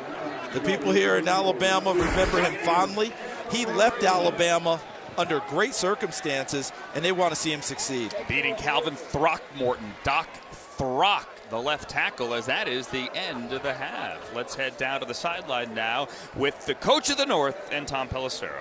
Matt, we saw a pretty spirited pregame speech from you. How do you think your guys responded? I mean, these kids have been great all week. You know, they've been grinding, really trying to compete against each other, just trying to flip the mentality to go out there and compete against another team and come together as a team ourselves and go out and go. And I think the guys are into it. I think they're trying. I think they're playing hard. Obviously, too many penalties. That's really what's getting us right now. But we'll go and make some corrections at halftime, see what happens. You got a spark from Shea Patterson hitting that deep shot. He also gave one away. How do you build on that with your quarterbacks in the second half? Well, I mean, I told him on the sideline, I said, hey, don't worry about it. We're going to get the ball back to you. Fortunately, on the next play we did. We just got to stay, next play mentality, just keep pushing. Thanks, Matt. All right, you're welcome. Andrew? Thank you, Tom. Thank you, Matt. The Michigan quarterback throws a 75-yard touchdown with some help from Darius Anderson for the Detroit head coach. And we are tied at the half. Coming up, back to L.A., your Reese's Senior Bowl NFL Total Access halftime show, 10-10 here in Mobile. An entertaining day here in Mobile. Halftime of the Reese's Senior Bowl, the 71st edition. As we look at the USS Alabama, we welcome you back inside Lad People Stadium here on NFL Network. That is Daniel Jeremiah. This is Charles Davis. I'm Andrew Siciliano. DJ, West Coast guy. The West Coast guys did pretty well in the first half. Yeah, it was a good first half for the Pac-12, in particular the quarterback position with Justin Herbert. Got a chance to show off the skill set he possesses. Get him on the move here, a little comeback. Find your rhythm, get comfortable. You see the numbers there at the bottom. Gets pressure, climb up in the pocket, take off, get all those free yards, and then just dump off a screen to P. Ryan from Florida for a touchdown. It was what we saw from Justin Herbert all week long. Very efficient, very effective, very consistent. Yeah, he certainly was. And Bradley Anai, the defensive end, he said, I'm representing Utah. And he's representing in a big way. How about him upfield? Look at that. Use of hands to get inside the attempted block and get to the quarterback with Michigan's Josh Uche. Now, how about just pure speed? Get upfield, go right around the offensive tackle from Texas Tech, Mr. Steele. He ends up getting that done. Remember, he also helped cause an interception with a big shot on the quarterback, Jalen Hurts. Not to mention Joshua Kelly played well, too, from the Pac-12 for UCLA. Absolutely. Joshua Kelly had a 29-yard run. Bradley and I a sack and a half in the first half. Tom Pelissero's down to the sideline. Hi, Tom. Hi, Andrew. The game flow changed Zach Taylor's plan with his quarterback, so it'll be Colorado Steven Montez playing the entire third quarter. Then he will rotate with Jalen Hurts in the fourth. Montez threw for 10,000 yards in college, but he's the unknown on a team with Justin Herbert and Jalen Hurts. I asked him, what do you want people to find out about you? He told me I'm a very quick learner, a good human being, and I got a pretty big arm on me. Zach Taylor addressed his team moments ago. Hey, wouldn't want it to be the other way. 0-0 at halftime. What we want to see is who's the guy that's going to make the play to change the game. That's what we're looking for at the next level. Who's the guy that's going to change the game right now? So be that guy. Get a break. Yes, sir. Come on, baby. Come on. We got to finish this bitch out, dog. Come on, man. Hey, let's ride. Hey, get paid on 3. 1, 2, 3. Get paid. Love that. Get paid on 3. 1, 2, 3, get paid. Zach Taylor and the Bengals are going to pay somebody at number 1. Likely Joe Burrow, but we still have 89 days between now and night number 1 of the 2020 NFL Draft. Maybe it is somebody here. KJ Hill had himself a very good week. KJ Hill out of the back of the end zone there. Bucky Brooks also down to the sideline. Hi, Bucky. Hey, what's going on, guys? I think one of the main attractions here has been the running back, Josh Kelly from UCLA. When you watched him practice this week, you saw the specialness that he brings to the table. Quick feet, athletic, the balance and the body control. Well, that is carried over to the game. We've seen him slip in and out of holes. We've seen him make plays in the passing game. He is really looking like a complete three-down back, which is what every offensive coordinator in the National Football League is looking for. 61 yards in the first half for Josh Kelly from UCLA, including that long of 29. New quarterback here, Anthony Gordon from Washington State, stepped into Gardner Minshew's shoes and threw for nearly 6,000 yards. And his first pass of the game, first pass of the third quarter, is a completion to Courtney Davis. Reggie Robinson from Tulsa, whose dad played at Grambling, has the tackle. Gain of 13. Nice, easy rhythm throw. He's been throwing slants. You see those yards, over 5,000 yards. A bunch of them came on that throw right there. Has there been a quarterback that's played a full season under Mike Leach that's thrown for less than 5,000 yards? It's hard to find. Have to go back away. You'd have to go back a ways, wouldn't we? If indeed Anthony it exists. Gordon did was lead the FBS at 429 passing yards a game. Darius Anderson had a 75-yard touchdown earlier. Here he is getting to the outside, finding space. Antoine Brooks with the tackle, but that is a first down and a gain of 16. And then Adam Troutman on that run, the tight end out of Dayton. A nice job on the front side. He's one that I thought, Charles, I don't know anybody helped themselves more than what he did during this week of practice. Well, he jumped out early, too. It wasn't like he ramped up into it. From day one, he ran around like he belonged. For him, Dayton might as well have been Ohio State the way he looked at things, and he played to that level. Anderson now 2 carries and 22 yards. The TCU tailback, not the intended receiver, though, on this one. Down the sideline and incomplete for Davis. DJ, when you look at Anthony Gordon, one of the things that jumps out to me, arm angles. The way that he delivers the football. I think you used the word on our practice show. He's got a little moxie about how he goes about things. Do you notice that as well?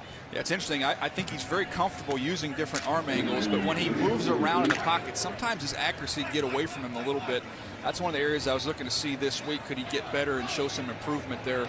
Keeping that high percentage up when you have to move around off your spot, not just drop your angle. Remember, he was a Mets draft pick in baseball coming out of high school as an infielder, as a shortstop. Offense, 5-yard penalty, second down.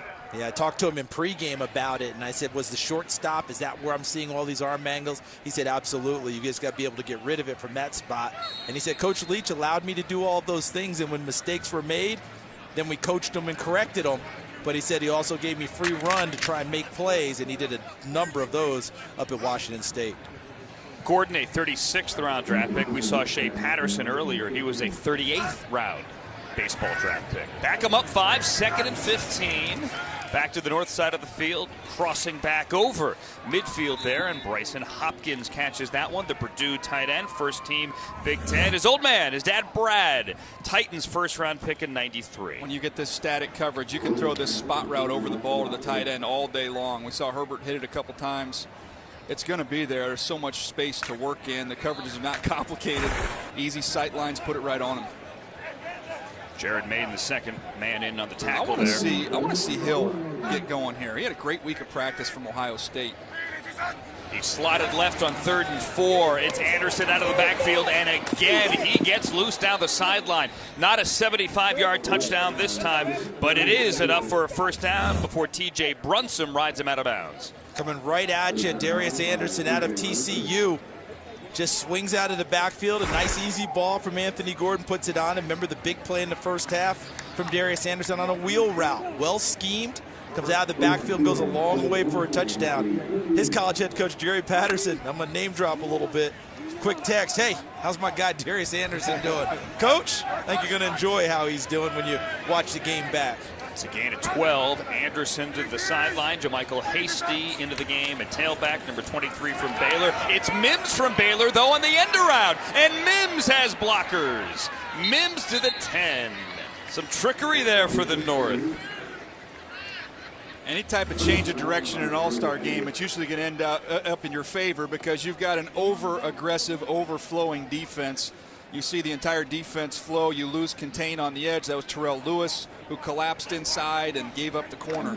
Did you notice Bryson Hopkins coming down the line as a tight end behind the line of scrimmage, and he got the key block out in open space to help him get to the corner.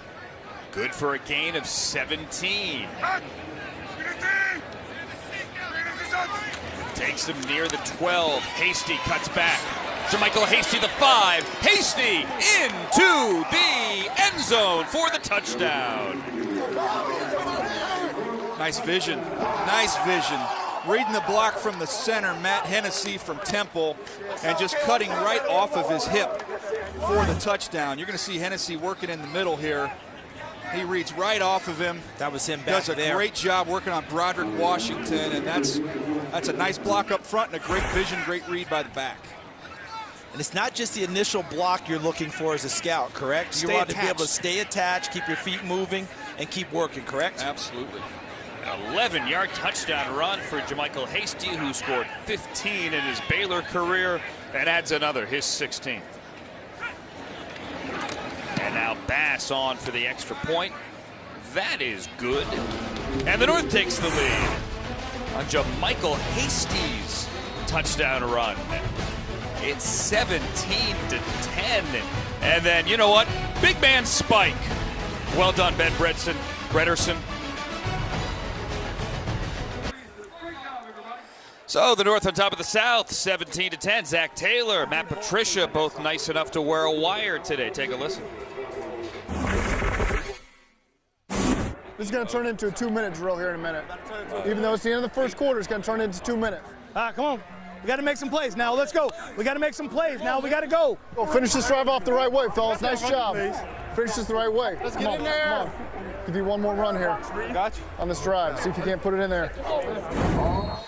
And here's our first look at Steven Montez, the Colorado quarterback, who threw a Buffalo's record 63 touchdown passes at his time in Boulder. First look we get at Montez today. And he's got a play fake and a rollout. Seen a lot of those. And Jawan Jennings from Tennessee has the reception close to a first down. Let's call it 9.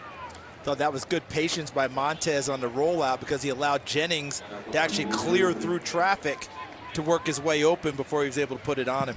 Showing a little bit of his movement ability there. We know he can sit back in the pocket. He's got a huge arm. Showing off a little bit of that athleticism. I hope they actually let him do that. Can somebody go out there and go get it? You got Duvernay at the top, and then down at the bottom, I believe you got Austin Mack. You do. Austin Mack, 88, the Ohio State wide receiver. Mack and Duvernay. And you have Jennings from Tennessee slotted left. This is Eno Benjamin with nowhere to go. Eno Benjamin swallowed up by Darian Daniels from Nebraska. You guys know how much fun we have before a game down on the field talking with kids and all. And I saw Darian Daniels stretching before the game. I said, hey, I know somebody's going to get hit today. And he said, no doubt, sir. There it is. Glad we got a sir at the end of that as well. A bunch of great kids. I mean, every year you come here, you always hear about, kids this, kids that. Give me a break. Most of these kids are just terrific. Laurel Murchison from NC State, 92, also into that one. It's a loss of 1. It'll bring up 3rd and 1. First possession for Steven Montez, a quarterback for Colorado. He's out of the shotgun on 3rd down. Nothing there. He's going to spin away. That's not good. Alton Robinson from Syracuse is there for the 2nd time today. You mentioned earlier in the game, DJ, about Shea Patterson spinning almost into a sack. Would this be a similar situation? Yeah, you only got a yard to go here, so you know you can't get rid of it right now. Use your legs and go. Get upfield. Nice coverage by Lamar Jackson there. Duvernay uncovered late. But just try and climb up and create something for you. You end up rolling yourself right out into a big loss on 3rd and 1. So anytime you turn your back to the defense, usually not a good thing. So in a staff room and when they go over this in film, if this were a regular season and you're with your team, situational football would come up at that point? No doubt. You need a yard. Remember the North and remember the North pass rush. 5th sack of the day for the North. KJ Hill in traffic. Hill, the 50. Hill, the 40. KJ Hill finally ridden out of bounds after a nice return. It's a little excuse me fair catch. 2nd sack of the day, 17-10. 9:39 remaining here in the third quarter. North on top of the South, 17-10 at the Reese's Senior Bowl. Tom Pelissero's down on the field. I'm here with Margot McIlvain, Reese's brand manager. What makes this experience in Mobile so special? The Senior Bowl is truly a one-of-a-kind football game. I have been so impressed with how the community of Mobile rallies together to put on this unique experience for these fans and players to showcase their skills. It's a game that's steeped in community and tradition and fandom, and Reese's is proud to be a sponsor. Of course, we also look forward to painting the town of Mobile orange every year. Tell me about the work you did yesterday with Feeding the Gulf Coast. Yeah, so yesterday, we met up with the players, the local Boys and Girls Club, and Feeding the Gulf Coast to pack meals for local families in need. And it's just so great to see the players give back. One thing that really stood out to me was this moment of connection between this little boy, Carlos, and one of the defensive players from the Florida Gators. Carlos is 11 years old. He's been playing football since he was 4. And like Jabari, this other player, he plays defense. So I asked him, do you want to be in the NFL? And Jabari looked at me and goes, he will be in the NFL. And I thought, wow, how powerful. Those are the type of moments to make a lasting impact. Yeah, absolutely. And, the Senior Bowl is it's this incredible event where it really marks the start of some amazing professional football careers. And so Reese's is proud to be a sponsor. Reese's is all about going after what you want in life. And so we're happy to root these guys on as they pursue their dreams. Thanks, Margot. And of course, we love to hand out candy, so. My wife will be thrilled. Guys? Thank you, Margot. Thank you, Tom. Tom's eating that tonight. You just threw your wife under the bus. Your wife's not getting it. How do you throw your wife? That's yours. Tom's sticking that in his carry-on bag back to Minneapolis. As Anderson is hitting the backfield, but he breaks a tackle. How about that? I think that young man's having a pretty good day, guys. Yes, sir. We're seeing a little bit of everything out of him. The ability to run inside, catch the ball out of the backfield. What's that scouting phrase you use? Contact balance. Yes. After you're hit, able to maintain, gain yardage that maybe didn't seemingly exist.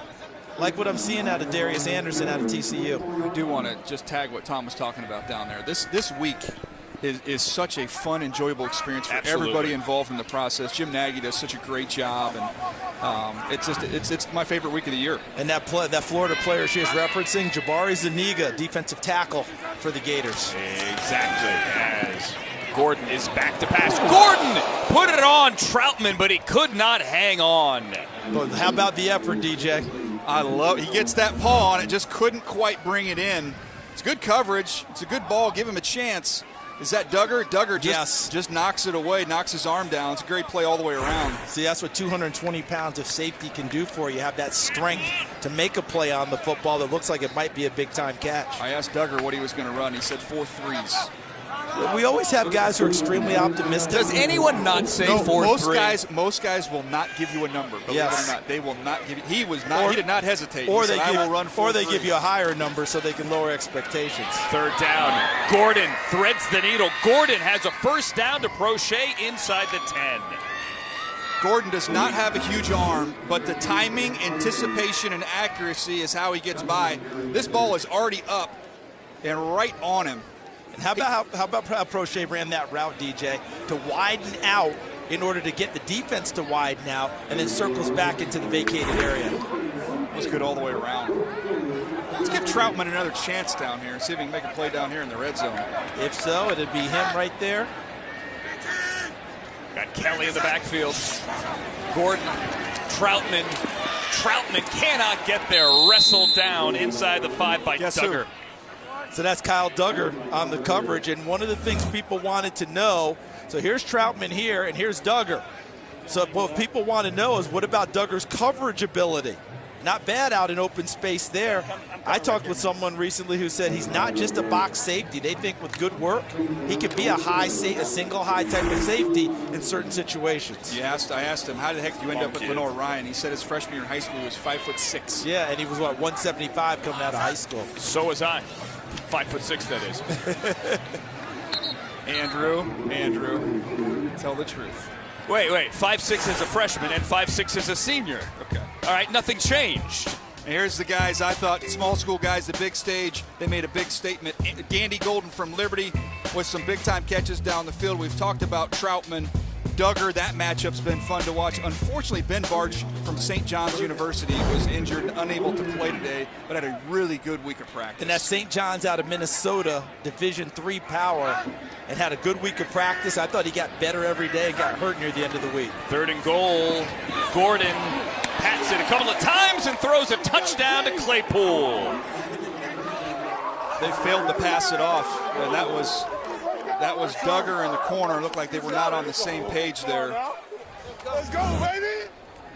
So watch here the relationship between the corner and the safety. And when they split like pass that, it off, and they were sticking. See, one stuck with the man-to-man. The other thought they would pass it off and take if they came into the area, which is called banjo coverage. So instead, they ended up with a miscommunication and a touchdown for Claypool.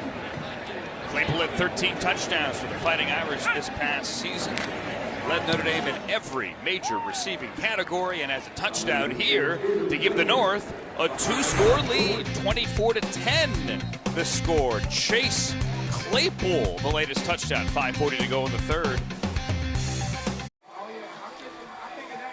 That is not Justin Herbert in the Duck mascot costume, but he did, the former Oregon quarterback, lead a touchdown drive to open this game. And then another Pac-12 guy, Washington State's Anthony Gordon, has led a couple of touchdown drives as well here to give the North the lead. 24-10 over the South. There is another Duck. That is Calvin Throckmorton playing left tackle. Steven Montez, speaking of Pac-12, gets another drive at quarterback from Colorado. 5:40 to go here in the 3rd. The 71st Reese's Senior Bowl. Eno Benjamin with a flag thrown deep from the secondary, gets around 2 yards on first. That was one of the prettiest flag throws from depth Yes. that I think I've ever seen Absolutely. from an official. I mean, he was maybe at midfield. That was beautiful. I think he had a little extra weight in the beanbag there. You know, I think he weights it just a touch more than others, and then he shows off the gun. Holding. Defense, number 79. 5-yard penalty from the end of the run. Darian Daniels called for the hold. I mean, where did that come from? Was that the back judge? That's what he was in the back. Judge? He was at the tip of the logo of the Senior Bowl, and that looked like a bird flying, hovering over the field. If that's the back beautiful. judge, Grannis Bell from the SEC. You can let him throw BP before a conference baseball game. Got a good arm. Holding is 5 yards. Here's Montez over the middle. Montez caught by Stephon Sullivan, all 6'6" of them. The former LSU tight end. Not a surprise. The guy from Cal, Evan Weaver, sees that the front is misaligned, gets up there, taps him to get him in the right gap, gets back to his position, and gets in on the tackle.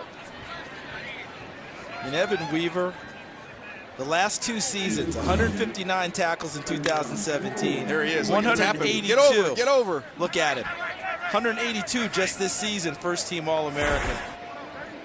Gain of 6 there for Sullivan to bring up 2nd and 4. Play fake to Benjamin. Step up in the pocket. Montez chased by Robinson with a flag down, and he's going to get hit as he throws, and then flings it out of bounds. They got Terrence Steele, it looks like, with a hold. Offense, number 65. 10-yard penalty from the previous spot. 2nd down. Tom Pelissero down to the field. For all the productivity, Evan Weaver is used to hearing criticism about his game. So starting his junior year at Cal, he began writing all the negative stuff he heard and read on a rock that he keeps in his apartment. Things like won't test well, bad body, bad in coverage, and slow. On one side of the rock it says people don't understand, ceiling is not visible. And on the other side, why not us, guys? If I wrote all the bad things people said about me, I'd need a boulder in my room. I don't know that I've ever seen anyone airing grievances on a rock. No, you remember Baker Mayfield when he was here, that hit list he had from about the 6th grade of people saying things. People use him for motivation. I like his technique. Whatever works. Ball tipped in the backfield. Incomplete on 2nd and 14. I think that might have been Murchison. You know, on that list that he had there, the one legitimate concern that I have is just him in coverage. And you saw that in the one-on-ones this week. That is not where he's most comfortable. You put him as a zone dropper where he can just use his instincts and eyes. He'll find his way into a passing lane. But one-on-one with a really athletic back, really athletic tight end, that's the concern. That's interesting. I had a conversation with Tim DeRuiter, one of his defensive coordinators at Cal. And that was one of the things that he mentioned. He said it's not that he can't do it, but he needs work on it and continues to do so. 3rd and 14. Montez feels the rush. Good pocket presence, but he cannot get away. As once again, it's Bradley Anai. Didn't he had some help on that one, though, didn't he? Yeah, guess who? Uche coming off the other side. Those guys have been doing it all day long. It's just too much speed, too much athleticism for these two tackles. There's Uche, forced him up, and then Davon Hamilton got involved as well from Ohio State. Devon Hamilton, excuse me. Yeah, you go ahead and strut your stuff, young fella. Everyone meet at the quarterback. Do the KJ Hill back to return this one. Some confusion last return for Hill as to whether or not he called a fair catch. Whatever it was, he got away with it and brought it back across midfield. This time, he's going to let it bounce, and it's going to end at the 39. Tell me about Anai. Well, the one thing I like to do with him is you start the tape from the wide, and you can see he's the first one off the ball each and every snap for that Utah front. He's got outstanding hands, and at the top of his rush, he's a finisher. How many times have you seen guys that are pressure guys, but they can't finish? He finishes, and he did it all through his career at Utah, and he's done it all week at practice, and tonight was the cherry on top. We always get excited about coaches' sons at quarterback. He's a coach's son playing defensive end. That still has to help, doesn't it, DJ? No doubt. He's polished. Anthony Gordon running away from Gibson. Anthony Gordon throws incomplete and takes a hit. Tom back on the sideline. I'm with Oregon quarterback Justin Herbert. You guys moved the ball. You seem to have some rhythm passing early on. How'd it feel out there? It was a good day. You know, it's a great opportunity to come out and play, and we picked up a lot of the offense. I thought it was a good day for us. Moved the ball pretty well and had some fun out there. What's the biggest challenge, especially in a game setting, of operating with a bunch of guys that you met about a week ago? Yeah, it's getting everything under control. It's getting the protection lined up, the guys, the timing on the routes. These are a bunch of guys that have never played together, and they're coming together for the first time. But I thought we did well. We saw you use your legs. You also dove head first for a first down at one point. Is any part of you saying, I got to make a business decision, make sure I don't get hit? No, it was to win the game, and we needed to get the first down, so I had to do what I had to do. You told me the other day that a big emphasis for you down here was to tell teams who you are and what motivates you. What is that? Yeah, it's to be a competitor. I wanted to come down here, have some fun. This is an experience that not too many people get to go through. So do my best, get better and show teams who I really am.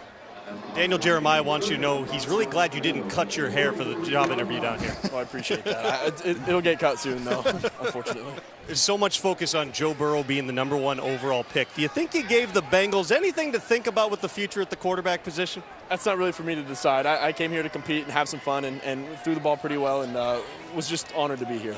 Thanks a lot, Justin. Thank you.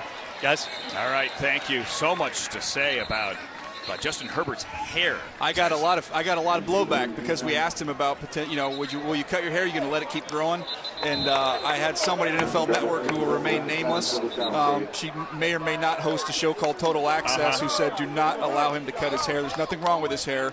So I just want to let that person know that I'm okay with his hair. I'm glad you left her nameless. I wouldn't want to put her out there like that. Just how you are. Can't figure out who that is. Yeah. No clue. Justin Herbert, though, hair or no hair or whatever, the big thing for him this week was to come here.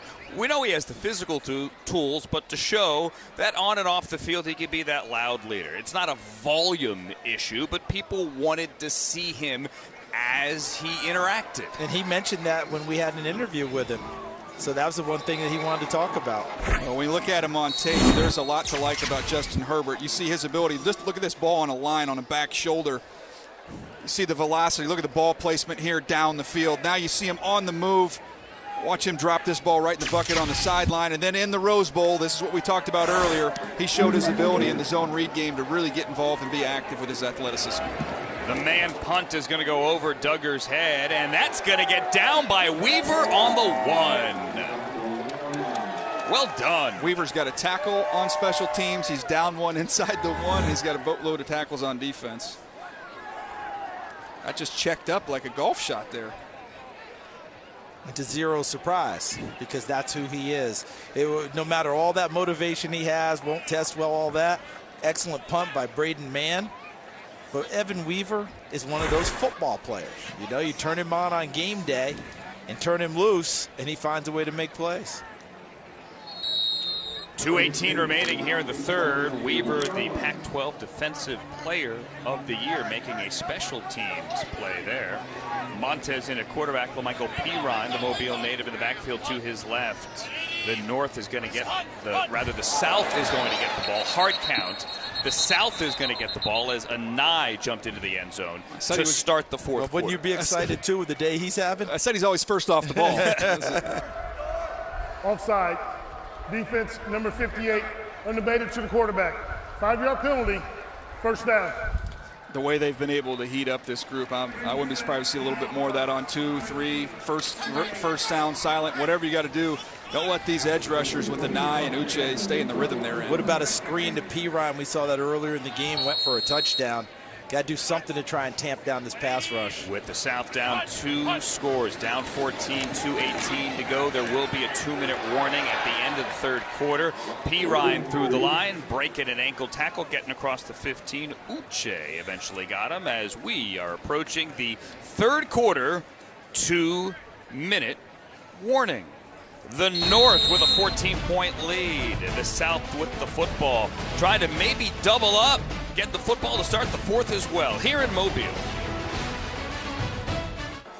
Told you before, Evan Weaver was the Pac-12 Defensive Player of the Year. He evidently has been on a single track. He's had a one-track mind for a long time. Told her that I didn't need to learn how to read because I'll be in the NFL someday.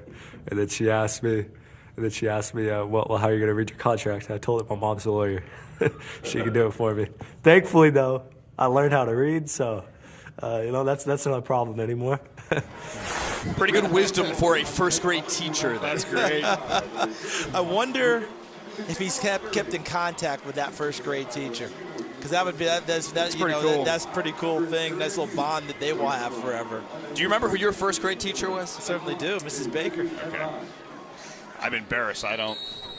Wilman Miller. Yeah? Yeah, I'm going to go Wilman Miller on that. Listen, I was blessed with some incredible teachers along the way. So was I. Them having to put up with me, they deserve to be remembered. Oh, no, I got it. Mrs. Raftery. There you go. Or Rafferty. I've heard it both ways. If you're watching, I'm sorry. Montez, deep ball, sideline. Oh, handsy there. Did he not get away with one at the end of it? Now, I usually don't say that about a defensive back. Usually it's just a great play. But I thought he swiped him right at the end. It's Lamar Jackson against Devin Duvernay. Let's give Lamar Jackson some credit if he got away with this one. There's a shot to the head to Duvernay to start, and then a little grab right there. That wasn't bad. We'll let it go. I think the shot to the head is probably the one that but hey, you knock him off the route. Lamar Jackson being physical. And Uche had some get off there as well. They're keeping an eye on an eye here. Bradley and I, 58 from Utah, has been wreaking havoc all day. So is Uche. Uche's pulling him down, and it's going to get picked off by Pride, who can get up and run. Pride, the 20. Pride gets blasted at the 10. Troy Pride Jr. from Notre Dame. And once again, if it's not Anai, it's Uche. Just winning off the edge. It's not been a fair fight all day long. Throckmorton's had a rough go of it against the speed he's seen out here. He's going to have to kick inside at the next level. It's not really his fault. He's out there playing against this group, but he doesn't get the sack, but what he does is get an arm around the leg of Montez. He can't step into the throw at all, so he arcs one downfield. Pride gets the pick. Bucky Brooks, you played both ways, wide receiver, defensive back in the NFL. Was there a preference? We'll get back to Buck. We'll check with him later on since he did do it both ways in the NFL. Bucky Brooks, a second-round pick in '94, down to the sideline for us. Here's Gordon handing to Kelly. Nice. Joshua Kelly with a flag down in the backfield into the end zone for now. He might have got a little extra help. Number 56, 10-yard penalty, first down. The center, Nick Harris out of Washington. Yeah, but he's had a big week, hasn't he, DJ? You've really liked him coming in. Nick Harris is going to be for a zone team where you can get lateral and use your athleticism, but when he gets size and power over his face, he's just not quite big and strong enough. Here he gets caught, gets those hands in there, and doesn't let go. But in one-on-ones, Charles, there were some bad reps for Harris. That's not what his game is. He needs neighbors. Zone mover. Give him some neighbors on either side. You talk about those bumpers, yep. You know, so he doesn't have to have all that space to be able to protect. Like going to the bowling alley. No bumpers doubt. up, and then you're able to throw it down the middle. It was holding Broderick Washington. Now it's 1st and goal back of the 19. Gordon's led a couple of touchdown drives. He's going to fire into the end zone looking for a third, and Claypool cannot hang on, and he was out of bounds. I know it's not his thing. He could have gone. But why does Anthony Gordon not just go here? Because right here is all wide open, but he wants to throw the football, which is understandable because he's a quarterback. But I think in a normal situation, and that first foot comes down out anyway, and so does the second. But boy, that was wide open to pick up a chunk of yardage for his team there. Yeah, but Mike Leach wouldn't have been happy with him if he took off and ran instead of throwing a touchdown. Listen, forget that. Anthony Gordon's not happy because throwing a touchdown is way more satisfying for him than running and picking up the yardage. Claypool actually held on to that football but couldn't get the feet down here. You do need two. It's an NFL game, an NFL rule book here as well. As Kelly gets some yardage up the middle. Tell you what, Bucky, Josh Kelly has looked good today. Man, he's been really, really impressive. It's one thing to be a running back. It's another thing to be a pro running back, meaning that you have the vision, you have the balance and body control to really create when there's nothing there. Josh Kelly has shown this week that he's creative. He's also tough. Man, I just think he has really helped himself with the way he's performed all week. How come, you know, when I call Bucky, he doesn't say anything? You call him, and he's right there for you. He's right there on the spot. I got to find out and repair my relationship with BB. I think we're all good to go, Charles. I mean, I'm a little hurt right now. I'm just a tad hurt. You know what? I remember to press the Bucky button. Oh, yeah. You that's the get right down button. to the Bucky phone. Up there, the Bucky phone. Timeout taken by the North here. As we get ready to head to Indianapolis in a couple of weeks, Joe Burrow, Chase Young, the rest of the nation's top college prospects descend, and they need to put their skills on display. The NFL Scouting Combine presented to you by Verizon, live in primetime. It's coming up February 27th all the way to March 1st on NFL Network. Here are names that, well, here are the teams, rather, that we could see.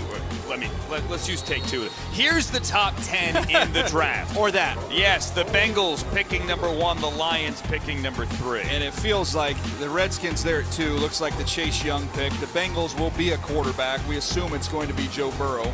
We'll see how that all shakes out. But I think we've seen a quarterback here in Justin Herbert that has vaulted himself up into that discussion. Whether it's the Lions at 3 or someone dealing. Thank you, Charles. 3rd and goal from the 12.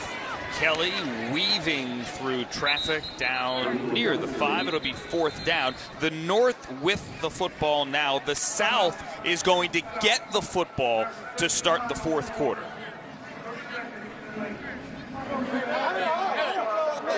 And the South is going to burn its final timeout of the quarter. Each side is given 2 for every 15 minutes. So we're going to go for it here, huh? Why not? You're down 2 scores. I want to see whatever happened to watching the special teams. Well, yeah, I've seen enough. I'm off special teams. You're good? I'm good. I want to see Antonio Gandy Golden from Liberty get an opportunity to make a play. Well, he'll be split out. Well, actually, he's in a short little split. So right he's got here all that real estate to work outside.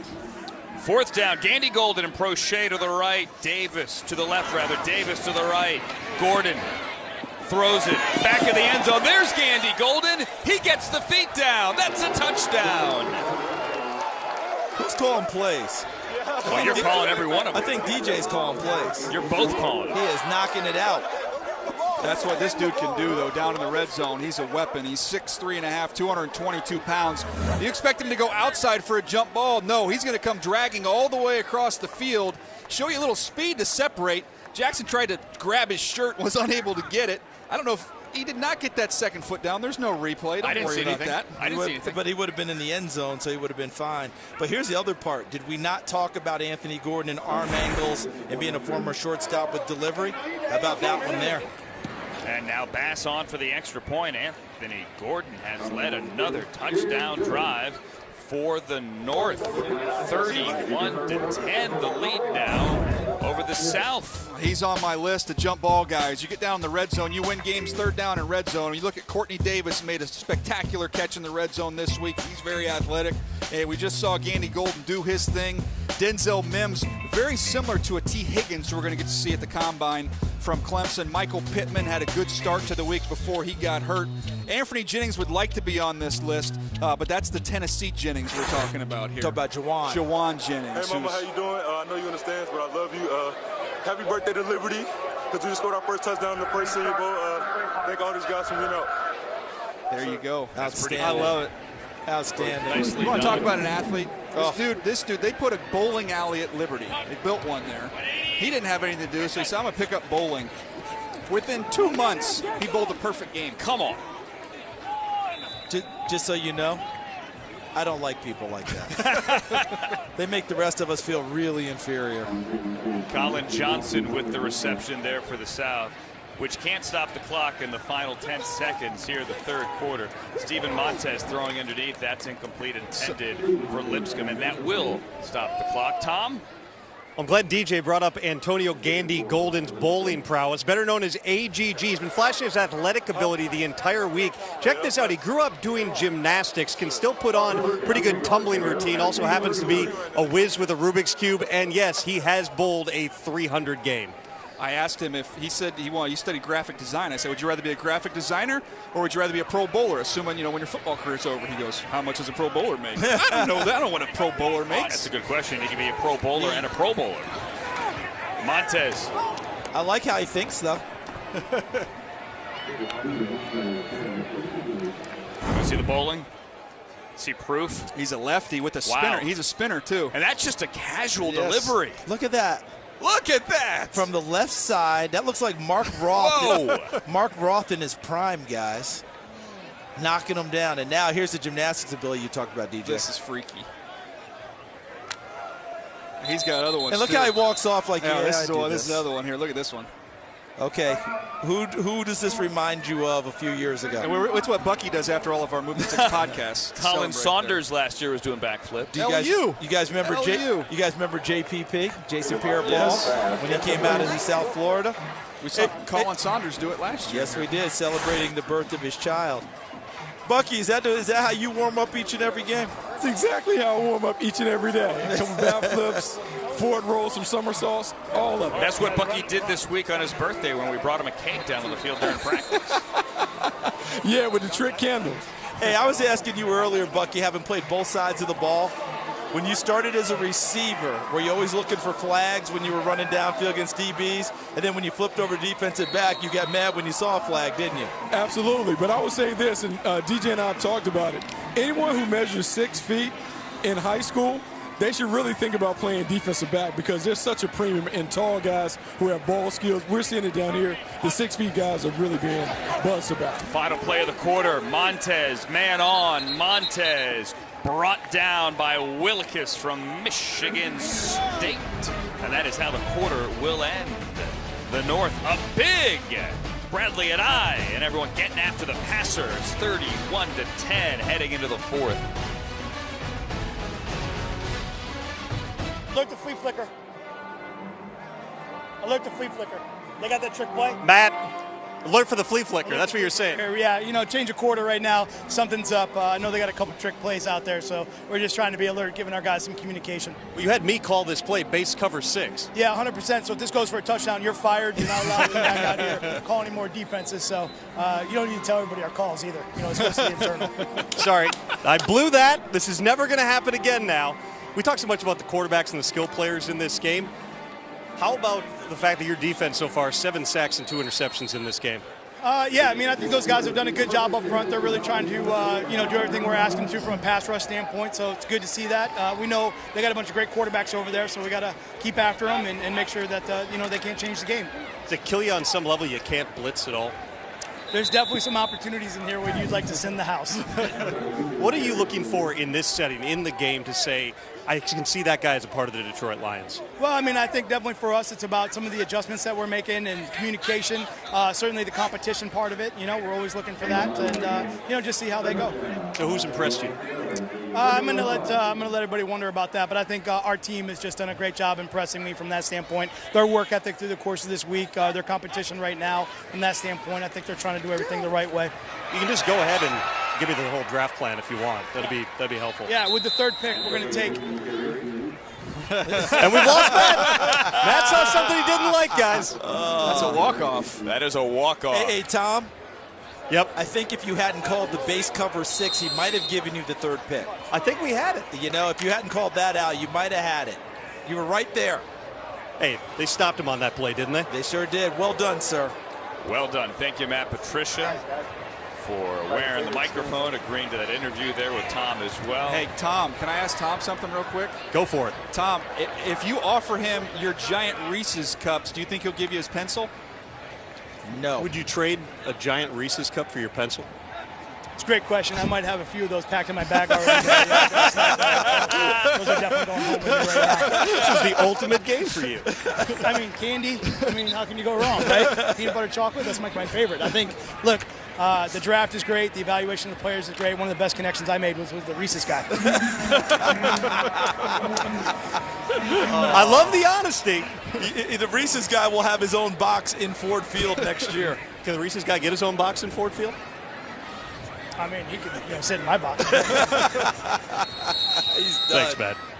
That's great. Thank you, Tom. With the third overall pick, the Detroit Lions select Cuppy from Reese's. Well, Weaver almost had a tackle for loss. One of the few he's missed today. All right, DJ, Bucky, Antonio Gibson. He looks like a running back to me. What do you guys think?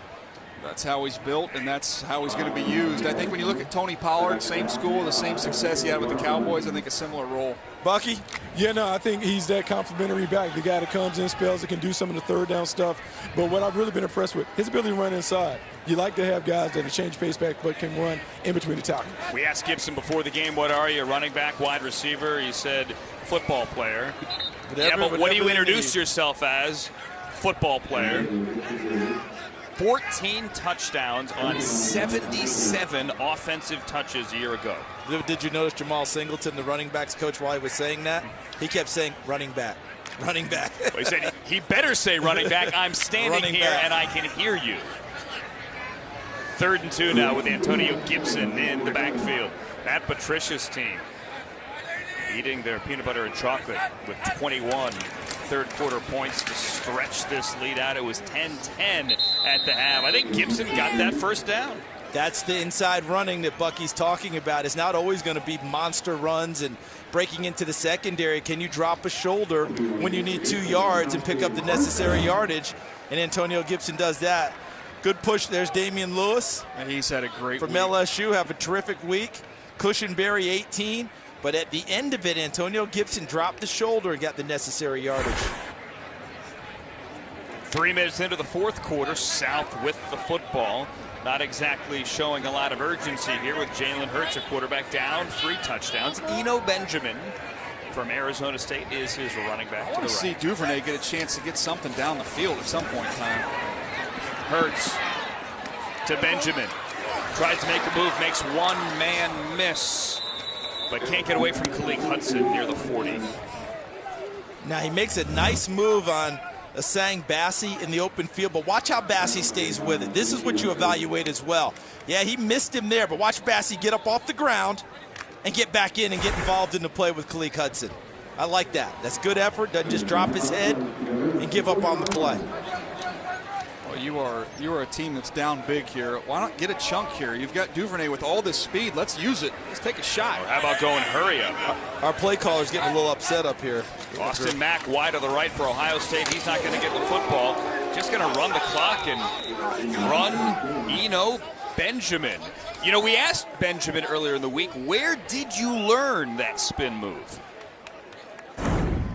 The spin move kind of helped me perfect that. I remember going out to the field with my trainer and LaDainian Thompson being out there, and I've always worked the spin move. I've always tried to do it in high school, but just getting that knowledge from him and watching him take his game where he's taking his game to as far as that spin move and being able to learn from him it meant a lot to me. Not a bad guy to learn from. A Hall of Famer. Look out. Hit as he throws, ball up into the air, and incomplete for Jawan Jennings. Carter Coughlin from Minnesota on the rush. And that's what he did at the University of Minnesota, was a rush defensive end. I thought that he played more stand-up linebacker here when he got to this spot, but they've got him in more of his natural position, coming off the edge, and he got a nice pass rush in there. Yeah, he plays a lot over the tight end. He can really set the edge in the run game. I thought as an athlete, he's a little bit herky-jerky, but just a real strong, violent guy coming off the edge. Big-time family at the University of Minnesota. Grandfather Tom Moe, former athletic director there. His dad Bob played football there as well. Helped lead Eden Prairie High School. Carter did to 40 consecutive wins as Hertz on 4th and 5 hits Austin Mack on the slant for a first down. And this is not an exception. He is under pressure once again. Immediate win off the right side. Pressure right in his face, and he hangs in there and delivers a strike. You see Willikis was closing in on him, went to the ground to avoid a penalty, but he has been under siege today in the pocket. It's a gain of 14 to the 26. And the hand to Benjamin again, who gets through some traffic and gets to the 21-yard line. Khalid Hudson with the tackle. Gain of 5.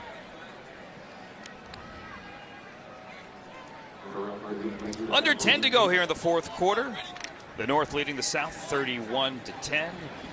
Benjamin, how about that? Forced 62 missed tackles, according to Pro Football Focus. Second best in the Pac-12. A good number of those are at or behind the line of scrimmage. Jalen Hurts will hand to Benjamin again. And he is ripped out of the backfield by Laurel Murchison from NC State. He played that awfully well inside, the big defensive tackle for the Wolfpack. Handled the attempted block, held his position, was able to throw him aside and slide over and make the play. This game has just been dominated by their front. We've talked so much about what they've done on the edges, but do a nice job inside as well. P. Ryan into the game now on 3rd and 5. The Florida back. Got a one-on-one down here with Colin Johnson if you want it. All of 6'6". Hurts being chased by Grenard. Hurts, or by Anai rather. Hurts completes it to Jennings. But you know when you're popular, enough. You know when you're popular in the state? Yep. When you throw a pass that loses 4 yards and the stadium erupts, then you know you've got some serious cachet in the state of Alabama like Jalen Hurts. I was going to say. Everyone tried to stay with him, though, didn't they? You saw the receivers trying to stay alive with him, trying to find open space, but the coverage was excellent to go along with the pass rush that forced him out of the pocket. Yeah, I was really hoping for this to be a good evaluation tool for Jalen Hurts today, and to be honest with you, there's not really much you can pull from this. He just hasn't had a shot back there. They're going to bring Blankenship out for the 43-yard field goal try. Down 21, under 8 to go here in the fourth quarter, and Blankenship with that drifting left is going to miss it. So still a 21-point game. Rodrigo Blankenship, wide left. All right, so they have the ball to start the fourth quarter. They have the ball to start. So we got to grind out the last couple minutes here. Yeah, best case scenario, we get a pass interference call down the field, so throw a go route, or he scores. Okay. So tell those guys to run and launch one, okay? Just get back, all right, no shots. Let's do a good job. Or listen, tell the front, alert them to sub-run. We got to tackle them, okay? Shots, sub-run, draw, yes. Dave, back up. Look at that, even let Tom Pelissero call a play. Thanks to Matt Patricia, thanks to Zach Taylor. Both willing to wear microphones today, willing to roll with it. We had Taylor on at the top of the second quarter. We had Patricia on there talking about stealing Reese's peanut butter cups. It's been fun. Yeah, Zach Taylor told us this is the first time he's ever done that interview on the sideline with a mic. By the end of it, he was playing directly to our camera, talking to it, Look at that. having a good time. And Matt Patricia auditioning for a spot at the Improv coming up later tonight. Sean McVay did it on our Rams broadcast in Los Angeles during the preseason. He was calling plays. He went viral. Jordan Love into the game. There's the flea flicker. Hasty back to Love, who put some air underneath it, and Davis catches He lost the yardage, then picked it back up, got the first down. You do not see a flea flicker result in an 11-yard gain very often. But Jordan Love did not like the deep shot down the field, so just take what they give you. They don't take the cheese. A nice job by the free safety staying deep in the middle. He picked it up. He actually came off of one receiver to realize that there was going to be a deep shot. And the way Courtney Davis is playing today from Texas A&M, I look forward to seeing him at the family reunion later this summer. I love how Matt Patricia told his defensive coordinator, look for the South running a flea flicker. Then he ran one himself. Oh, hasty pop. That ball is out. It's picked up by Cole. Brian Cole stays on his feet. Woo! Still dancing. There is a flag, but Cole is down inside the 25. Reggie Robinson came calling and knocked that ball out. That's going to stand because that was a hold on the offense. Benito Jones got tackled. During the run, holding, offense, number 56. That penalties decline, result of the play, first down. That was Nick Harris again, the center from Washington. And you mentioned about size sometimes being a problem for him. Benito Jones is not a small young man. Yeah, he just wouldn't let go. He gets his hand inside his jersey on the shoulder there and just pulled him, did not let go. But this is a very athletic scoop here. How about the tackle, though? That was textbook. Put it right on the football and popped it free. And then Cole, who came out of high school, is a big-time wide receiver. Got back to his offensive days carrying the football after the scoop. By the way, that was, we talked about Benito Jones with getting held on that one. My second favorite Benito.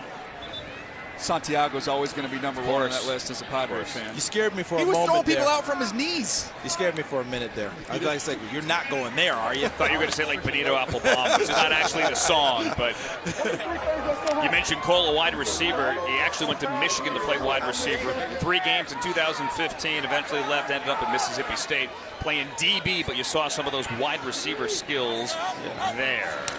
Jalen Hurts into the game, and they'll handle a Michael Pirine. I hate the phrase sense of urgency, but I don't sense any from the southbound 21. I think they've had a long, hard look at their tackles against these edge rushers and have decided running the football is not a bad option. How about the screen game? How about tempo?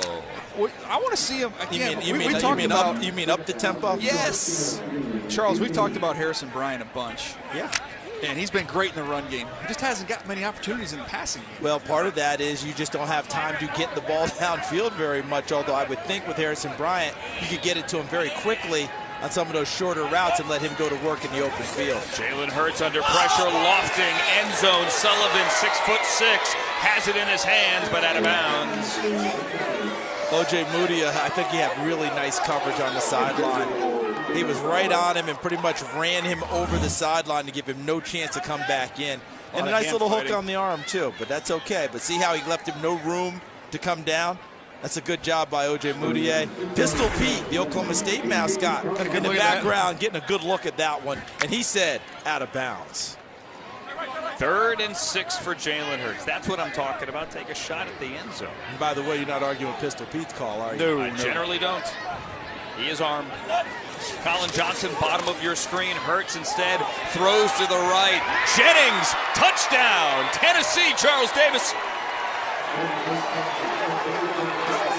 Well, there you go, CD. Get the volunteer in the end zone from the slot, a little vertical. And that's what he can do as well as anybody.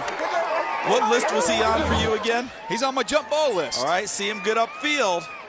And Josh Metellus has a play, but that's a well-thrown football too. That's not just simply that he went up and beat him for it. That was a well-thrown ball by Jalen Hurts out there, where the only guy who was going to be able to make a play on it was Jennings. That was dropped right in the bucket. He caught 53 balls out of the slot this year. Very comfortable in there. That's what he does. Rodrigo Blankenship's extra point is good, and it is a 2-score game with 6:08 to go. Jawan Jennings gets that football with Metellus right behind him. Jalen Hurts throws a touchdown back in Alabama. Jalen Hurts back in Alabama throwing touchdown passes. You've heard the cheers from this crowd here at Ladd Peebles. And how about the reaction he got when practice was moved Thursday because of the weather to South Alabama, and all these kids there to greet him. So cool. my dream.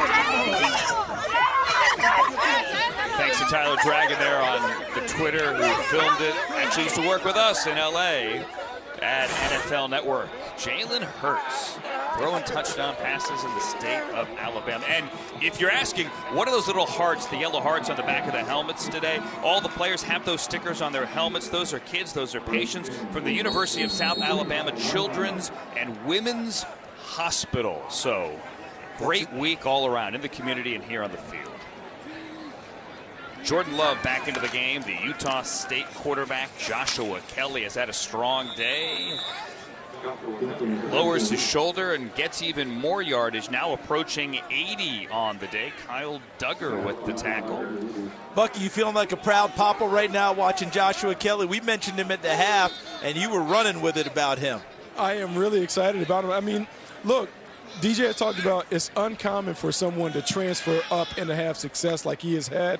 It really speaks volumes about his competitiveness. And then for him to come to this game and show out, I think you feel good about him if you had a big grade on him. And he's been one of the best interviews, talking to scouts that have visited with him this week. They've been blown away by him in the interviews, so couldn't have had a better week. Haven't seen a lot from Jordan Love today. Here he throws to the outside, and KJ Hill from Ohio State has the tackle. TJ Brunson, Antoine Brooks were there. It's been kind of frustrating with Jordan Love because you wanted to see him in this opportunity. On the first series, he has Gandy Golden on a deep ball, throws a beautiful ball. He gets held. It doesn't get called. Then you had holding penalties behind the sticks. A fumble on the last series, just has not been able to get any rhythm. It's not his fault. Did we learn anything about Jordan Love today? I know he's still on the field, but early, so I don't think we did. Well, he's very smooth. The ball, you can watch how he operates, throws the football. It's as pretty as you'll ever see. He just hadn't had the volume of plays that you need to make a statement. JaMychal Hasty, the running back, is lined up wide to the left now. Love has some time. Love will run for it. I think he got it on 3rd and 3. He did. First down. Get a chance to look at Jordan Love on tape, and you can see what he does. Watch him climb up in the pocket and watch this laser against Wake Forest. He's got plenty of arm strength. Here you can see his vision working against LSU full field. He's just got a real whip delivery. The ball jumps out, and now you can see him on the move.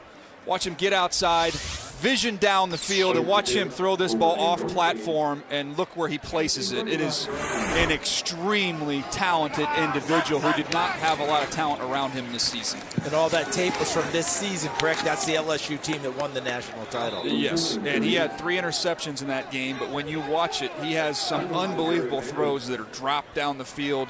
And then when the game gets away from him, he just doesn't have a give a darn button. You know what I mean? Like, he doesn't care. If he's gonna keep slinging, keep trying to make plays down the field, and that resulted in some of the turnovers. But Charles, would it scare you if somebody has a don't give a darn button or doesn't have one rather? I'd much rather have that I have to rein in a little bit than a guy that I have to, force to make the throws downfield and just wants to throw those check downs and swings for me.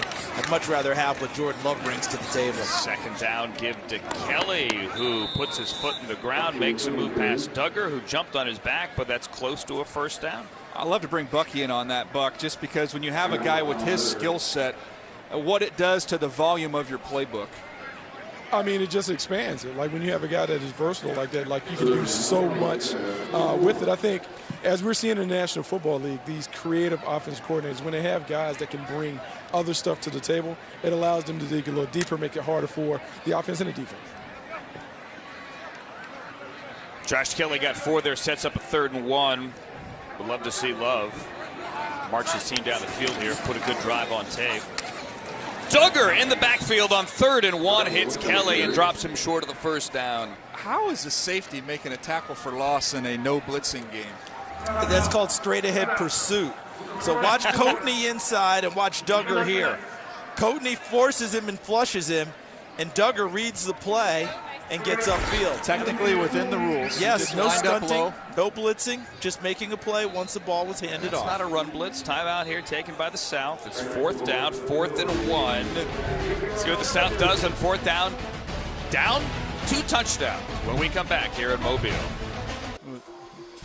Coming up in 8 days, Super Bowl Sunday, 9 a.m. Eastern. Patrick Mahomes reveals what it would mean to bring the Chiefs their first title in 50 years. Plus, George Kittle tells you about his journey from late-round pick to all-pro tight end. That is NFL Game Day morning, Super Bowl Sunday at 9, only on NFL Network. Juan Thornhill was here last year, had a really nice rookie season for the Chiefs. Before he got hurt. Before he tore his knee. Eric Fisher, Mitchell Schwartz, Dustin Colquitt also played in the Reese's Senior Bowl.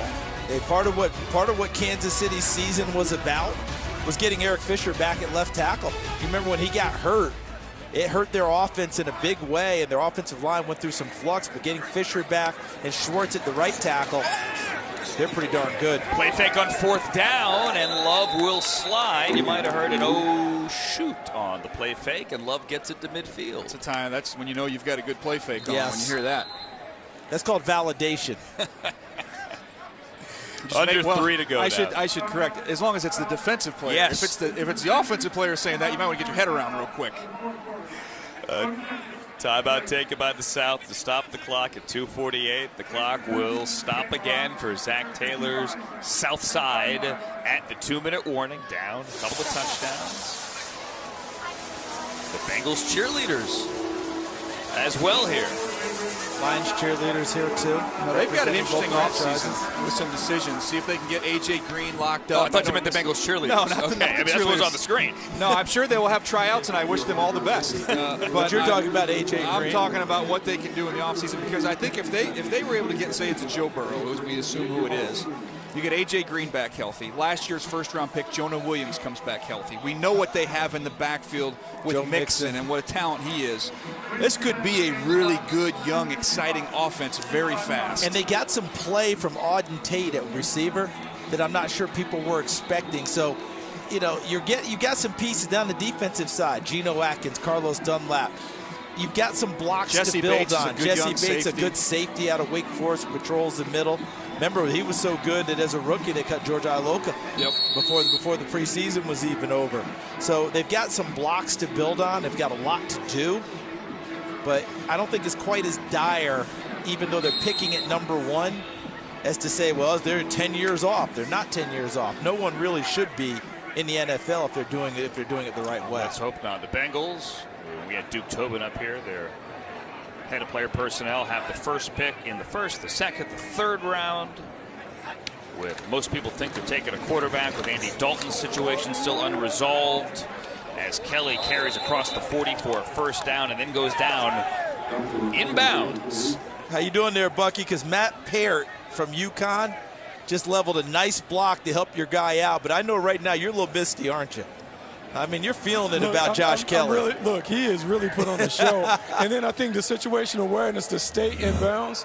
Look, the Lions have been preaching all of that stuff throughout the week about getting their guys smarter. He's definitely playing like a high IQ player. Tell the truth. You got a little misty there, didn't you? You had to get a little tissue. I mean, dab at the corners. Gain of 13, and it puts Kelly over 100 yards on the day. And don't forget, Anderson's carry will take us to the 2-minute warning.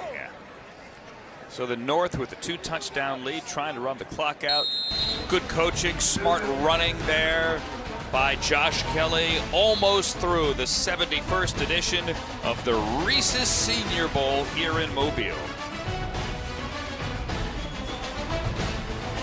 As we are here in Mobile, 2 minutes remaining in the game. Coming up, NFL Total Access after the game back in LA. Scott and MJD, James Jones, who impressed in Mobile. Plus, we'll talk to Ezekiel Elliott in Orlando. Here, I'm Bucky Brooks on the field. I have Daniel Jeremiah and Charles Davis here in the booth. I'm Andrew Siciliano. What do you think, guys? Who impressed you? Well, I look at this ball game. I mean, Charles, we've been talking about Bradley and I all week, what he's done, and he put on a show today. He was outstanding. And then Justin Herbert at the quarterback position. Just a nice, efficient, clean day to kind of cap off an efficient, clean week.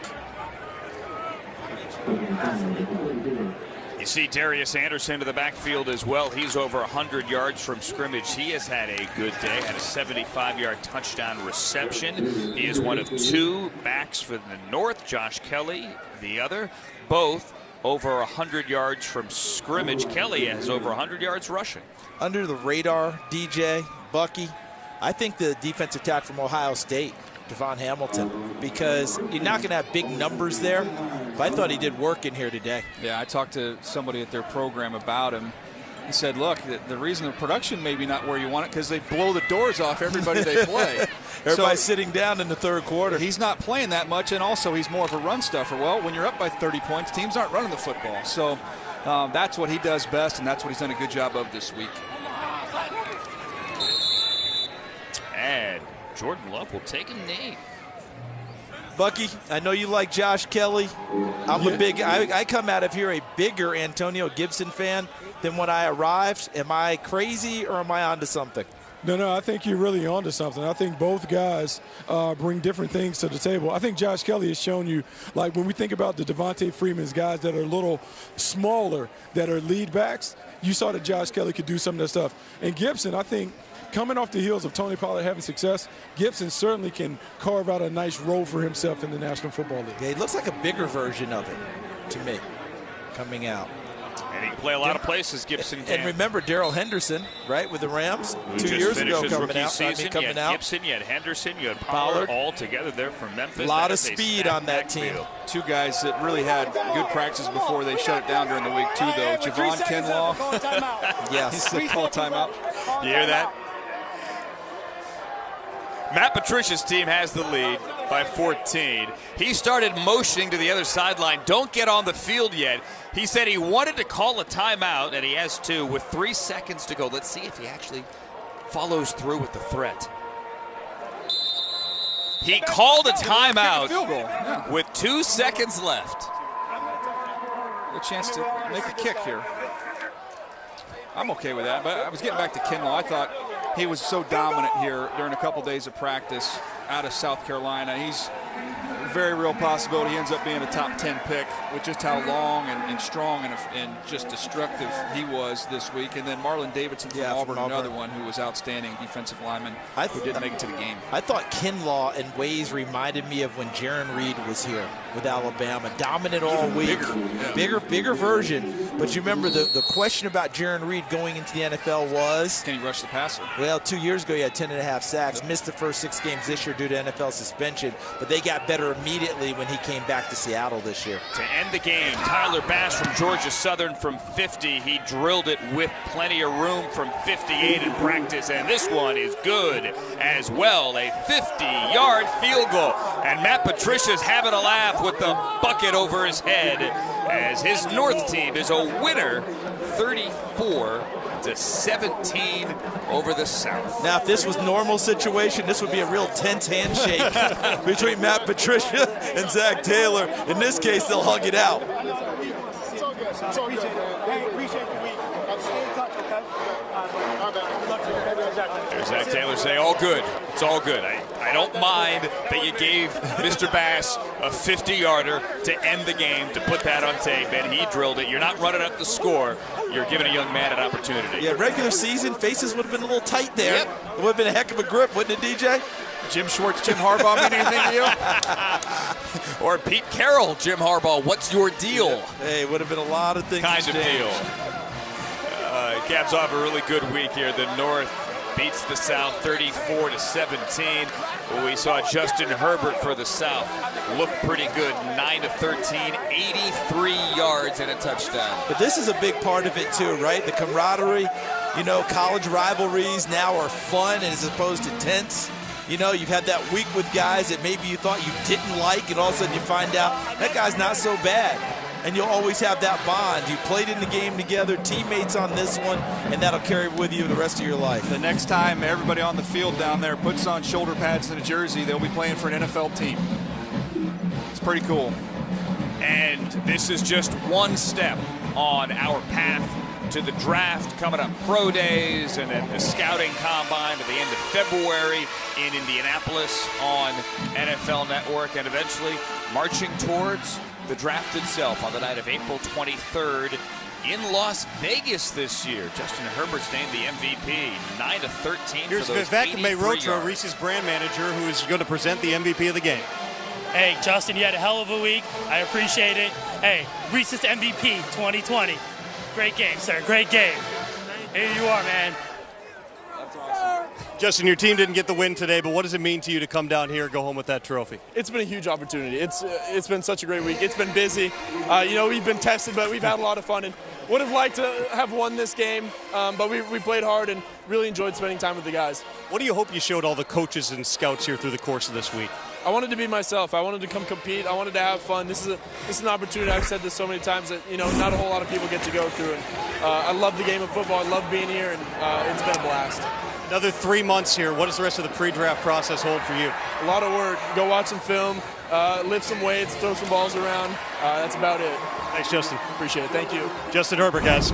All right, with Cuppy looking over his shoulder at that trophy with all the Reese's peanut butter cups. Justin Herbert is your MVP. What kind of case did he make today for the first round?